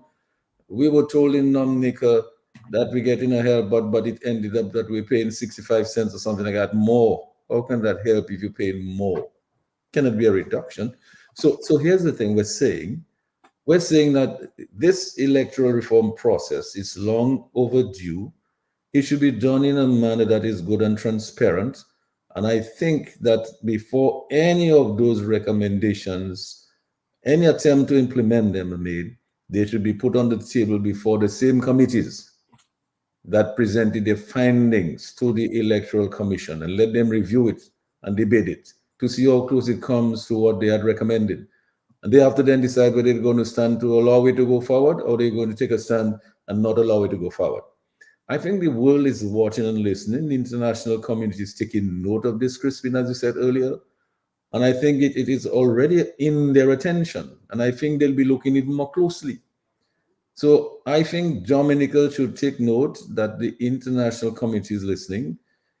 Dominica should also take note that we really must try to avoid that chaos. You heard our callers, they're so passionate about the fact that people should not be able to come down willy-nilly and just vote because somebody gave them a few dollars. We listened to the testimony about St. Kitts, where the people in St. Kitts said, listen, no way this is happening here. No aircraft coming on and bring people to vote to influence the outcomes in any particular constituencies. St. Kitts say, no, we're not doing it. When will Dominica take a stand? Dr. Andre? When, that's the good question. And I remember a song by the Antiguan singer, is it short shirt? When will we all live together? And I think the chorus is, I hope and I find something. But I can't remember the rest of the words. But that is the question, when? When will we do it? Will we do it after there are weapons from the Almighty sent down to assist us? Or has He given us the tools to be the masters of our own destiny? What do we value? Freedom? Look at what the Ukrainians are dealing with, and look at how valiantly they're dealing with this blatant, despicable attempt to take over that country. What do we value in our own lives? Our future, our children's future? How do we right the ship of state? And that is the $64,000 questions that Dominicans have to deal with. It will be their decision, and their decision will be the result of what they decide and what they value. And we can assist as best as we can. But again, the ultimate decision will be theirs. It is not for us in the diaspora to second guess what they've decided. We can add our 2 cents worth to that, to the dialogue. We can continue to contribute to the barrel economy. We can continue to support in other ways our families and relatives in Dominica. We can continue to cling tenaciously to our piece of the rock, so to speak. And it's important that we do so. Because again, the fact of the matter is, we are all together in this sorry state of affairs. And some may think that they're more privileged because they know people who know people. But in the final analysis, they are all susceptible to contracting the same illness. They are all susceptible to being stricken by a debilitating disease. Not that I wish bad on anyone, in fact, I don't. But although we may think that we are in different sections of the boat, our future is determined by the fate of that same boat. And so there are certain things that we have to deal with, irrespective of our perspectives. And it seems to me that we should all, in our own ways, try to commit to the cause of ensuring that Dominica is a better place than it otherwise is. Everyone can't contribute in the same way. Everyone can't march, like as I've referred to in a previous presentation. A blind prophet derived as if from the Greek mythology, sending messages, subliminal messages to his people, warning them of the pestilence that lay ahead, warning them to take evasive action to ensure that their ship is not scuttled by misdeeds of their own people. And so it will be up to us to decide, how do we chart a future where Dominicans abroad can come to their country, not to pervert the cause of justice or to manipulate elections, but to join arms in a spirit of brotherhood or sisterhood, and to break bread with family and friends, to invest in their homes, to be at peace, as opposed to coming like thieves in the middle of the night to impose a pestilence and hardship on Dominicans who live on the ground. That is the stark choice that we face. And history will be there to judge us. How did you deal with those challenges that face you as a young nation? Do you capitulate? Do you surrender? Or do you stand tall rather than bow or lie prostrate at the feet of pestilences and so on? And that is the stark choice that we face.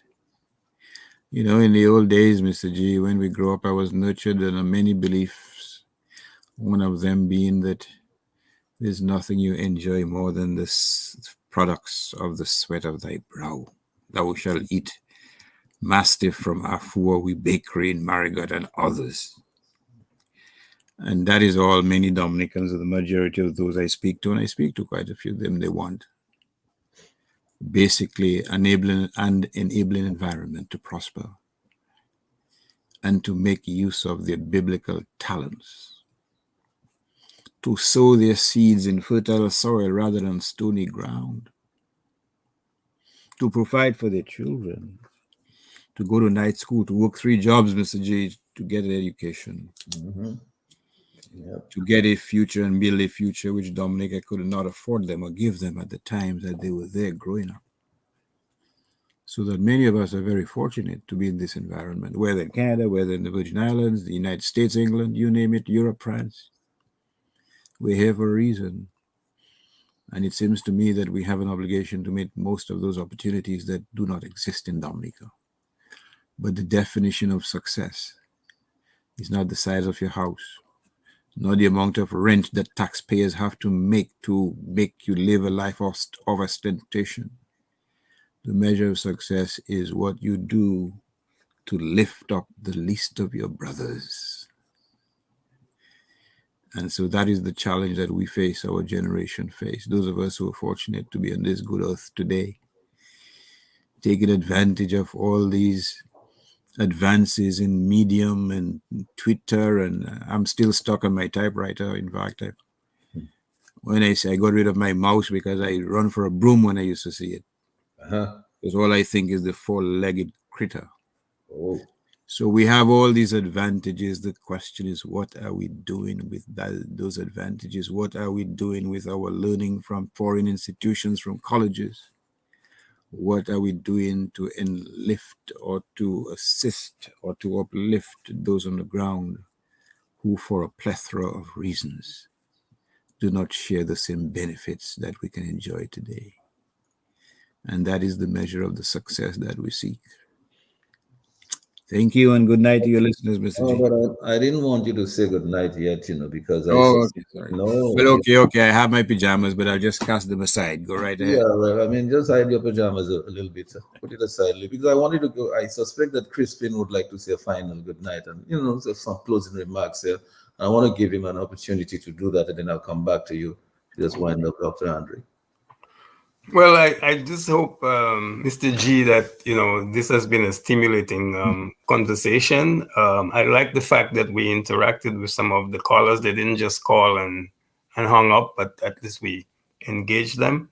I hope that we've provoked some thought tonight. And we wait for Sir Byron's report. But my hope is that his recommendations is not going to be the gospel truth, that his recommendations is going to be another addition to the range of recommendations that we've had, and we're going to discuss it, and there's going to be a public discourse before it becomes a parliamentary decision. And that's what I think is the next challenge before us. That it's not Byron's report is not going to be a fait accompli. It has to be vetted, and proper democratic process it must accede to. So with that, I want to say it was a great opportunity to be a panelist here tonight, and to share with the Dominican people, and to hear from those who called. And I'm sure there are many others who would have liked to call but couldn't get through. But I think it has been a very enriching discussion tonight. And thank you, Mr. G, for inviting me. And thank you so much for your contribution tonight. Crispin, I know you have many other things that you could have been doing. But Dr. Andre, just for you to wind this up and wrap this up for us and to say good night, I think what Crispin is saying is so true. So Dennis Byron's report cannot be seen as a report which is somewhere on a top shelf, and all the other reports that we have from our own civil society organizations, all the reports that we have from the OAS, from the CARICOM, from the UN, and so on, we cannot see his report as being superior. His report must be on the table with all of the others. But I particularly like the report that's coming from our own people. I particularly like that because we know the kind of lives that we know how we want to live. We know what is best for us. We've made recommendations. And I think those recommendations should be taken very seriously. And when we receive Sir Dennis Barron's report, it should be compared with that report. That is the report that it really has to be compared. That's the people's report. The people who know what they want for their country and for themselves and for the generations coming after them. That report has to be compared to that. And then we have to decide as a people, anything that is in there that we may have overlooked that might be good, we can incorporate it in our own. But it should not be taken as a given that Sir Dennis Barron's report is going to be the report that is going to be taken straight to Parliament. I think I heard the Prime Minister say, and he was challenging the opposition leader to let us agree to just take Sir Dennis Barron's recommendations and go straight to Parliament and make that into law. I do not think that is the way to go. I do not think. Dr. Andre, final word is yours. Thank you very much. And let me thank you, Mr. G, for this wonderful program. Let me thank your listeners for staying along. And let me thank your callers to the program. At least we were all able to break intellectual bread in an environment of respect, mutual respect, and mutual civility, which is how it should be. We didn't ask anyone to throw hot water on anybody. We didn't call anyone derogatory names. We didn't say disparaging things about anyone. And that's how it should be. But when the report from Byron comes, and I agree with you that the gold standard should be that which were produced by our own, for our own. But let's face it, the prophet is never welcome in his own land. The report by our professionals, disinterested as they are, those with no interest in the outcome, save and accept the integrity of good governance in Dominica, will never receive the same type of reception than that from Sir Byron. And when the report comes, there are certain questions you should ask. How does his recommendation differ from that in his own island, St. Kitts? What does it say about campaign finance reform? What does it say about who should vote? What does it say about the participation of Dominicans in the diaspora, whether Dominicans who've lived abroad for donkey years or so-called economic citizens? What does it say about the role of the Electoral Commission in maintaining the integrity of the voters list? What does it say about eligibility to vote? These are the questions that should be asked. And I endorse what you're saying. This should be instituted into law only when Dominicans are afforded an opportunity to accept, reject, modify, transform, amend any part of those recommendations. I say recommendations because my understanding is that Sir Byron was paid an additional sum of money to enact or to write legislation about his proposals. The people I grew up with on my maternal side in particular, they would caution about Diab Asak. And Dominicans should be wary of the devil in a crocus bag, or the Trojan horse, which the Greeks would talk about, whether or not that's true or not. But we would scrutinize, or we should scrutinize very carefully what his recommendations. I will reserve comment on the recommendations because I haven't seen the final proposal. I haven't seen the final so-called proposed legislation, so I will reserve my comment. But these are the pertinent questions that we should keep in mind when we get an opportunity to look on what he's suggesting. If they are so good, why have you not sought to have them instituted in your own country, Gasso? Why? Why do you want to foist it on Dominica? Let me say this, Mr. G, as a final comment. In the history of state relations, much hue and cry has been made of the fact that many of the so-called first worlds, their big ships, steel hulls, are towed to certain countries, whether Nigeria, the Philippines, I believe, and others, where these big steel hull ships are stripped right down. And you have hundreds of workers working in dangerous conditions with no environmental rules, something which could never have happened in those so-called first world countries. In other words, what is tolerated in those so-called third world countries would never be tolerated in the so-called first world countries.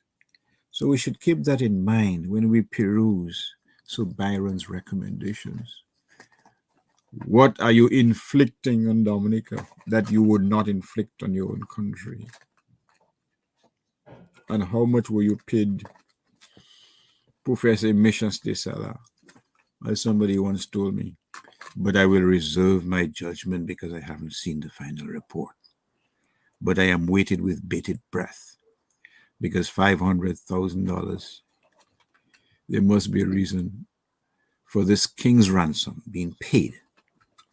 When you have the benefit of 3, 4, 5 reports from people and from entities with more expertise in this area than the person you are paying so handsomely to produce a report which you are all too eager to institute into law without any discussion. Oh, these are interesting times, my friend. And I say good night to you, and I thank you for having us on this program. I thank Crispin Gregoire for his sterling and brilliant contributions as usual. And also to those patriots who've remained up, probably fortified by coffee or fortified by paracetamol, whatever it is, listening to us at this God-forsaken hour. So once again, good night. And once again, good night to you, Dr. Andre, and to Crispin, and to Lambi, and to Sherwin, and all of our listeners, all of the folks on Facebook and on YouTube and all the other social media platforms that are listening and watching us. I just want to share with you and you too, I mean, and Crispin as well, and the fact that we are all waiting. We'll wait to see what comes out in that report, but certainly what I wait to see most, just like Dr. Andre, is to see whether, in fact, Sir Byron is going to recommend for us the same thing that is already obtained in this country that appears to be working. Let's wait and see if he'll recommend the same thing or if he has a special prescription for us for some reason. But certainly, let me just repeat what I said earlier. I do not think we should treat Sir Dennis Byron's report as the report and totally discard what our own people have done at home. We've done a tremendous amount of work. We should respect that work because it's coming from all of the people of Dominica, represented in all of their organizations. So thank you, Crispin. Thank you, Irving. Thank you, everyone, for listening and staying with us tonight. Thank you, Lambi. Thank you, Sherwin. Good night, everybody. Till next night to you. Amen, brother, as the preacher would say. You're man of the cloth now, are you? Blessed are the sheep, or blessed are the poor. Are we talking about Crispin and I now? Good night to everybody. Good night, folks. See you. Lambi, Sherwin. Thank you. All right. Take care. Take care. Okay. Nature Island Dominica Civil Liberties Foundation, Inc. Nidcliff, uniting our Kalinago and Afro-Caribbean nature islanders and friends of Dominica at home and abroad, coming together to help preserve the integrity of Dominica's democracy, human rights, and civil liberties, ensuring free, fair, and competitive elections on a level playing field within a system that guarantees freedom of expression, belief and association, respect for the inalienable rights of individuals and minorities, respect for the rule of law, for free communications media, and free from psychological, mental, and physical abuse of women, minors, the elderly, and young men. Some reported $4 billion from the sale of Dominica's Sacrament of Sovereignty, our citizenships,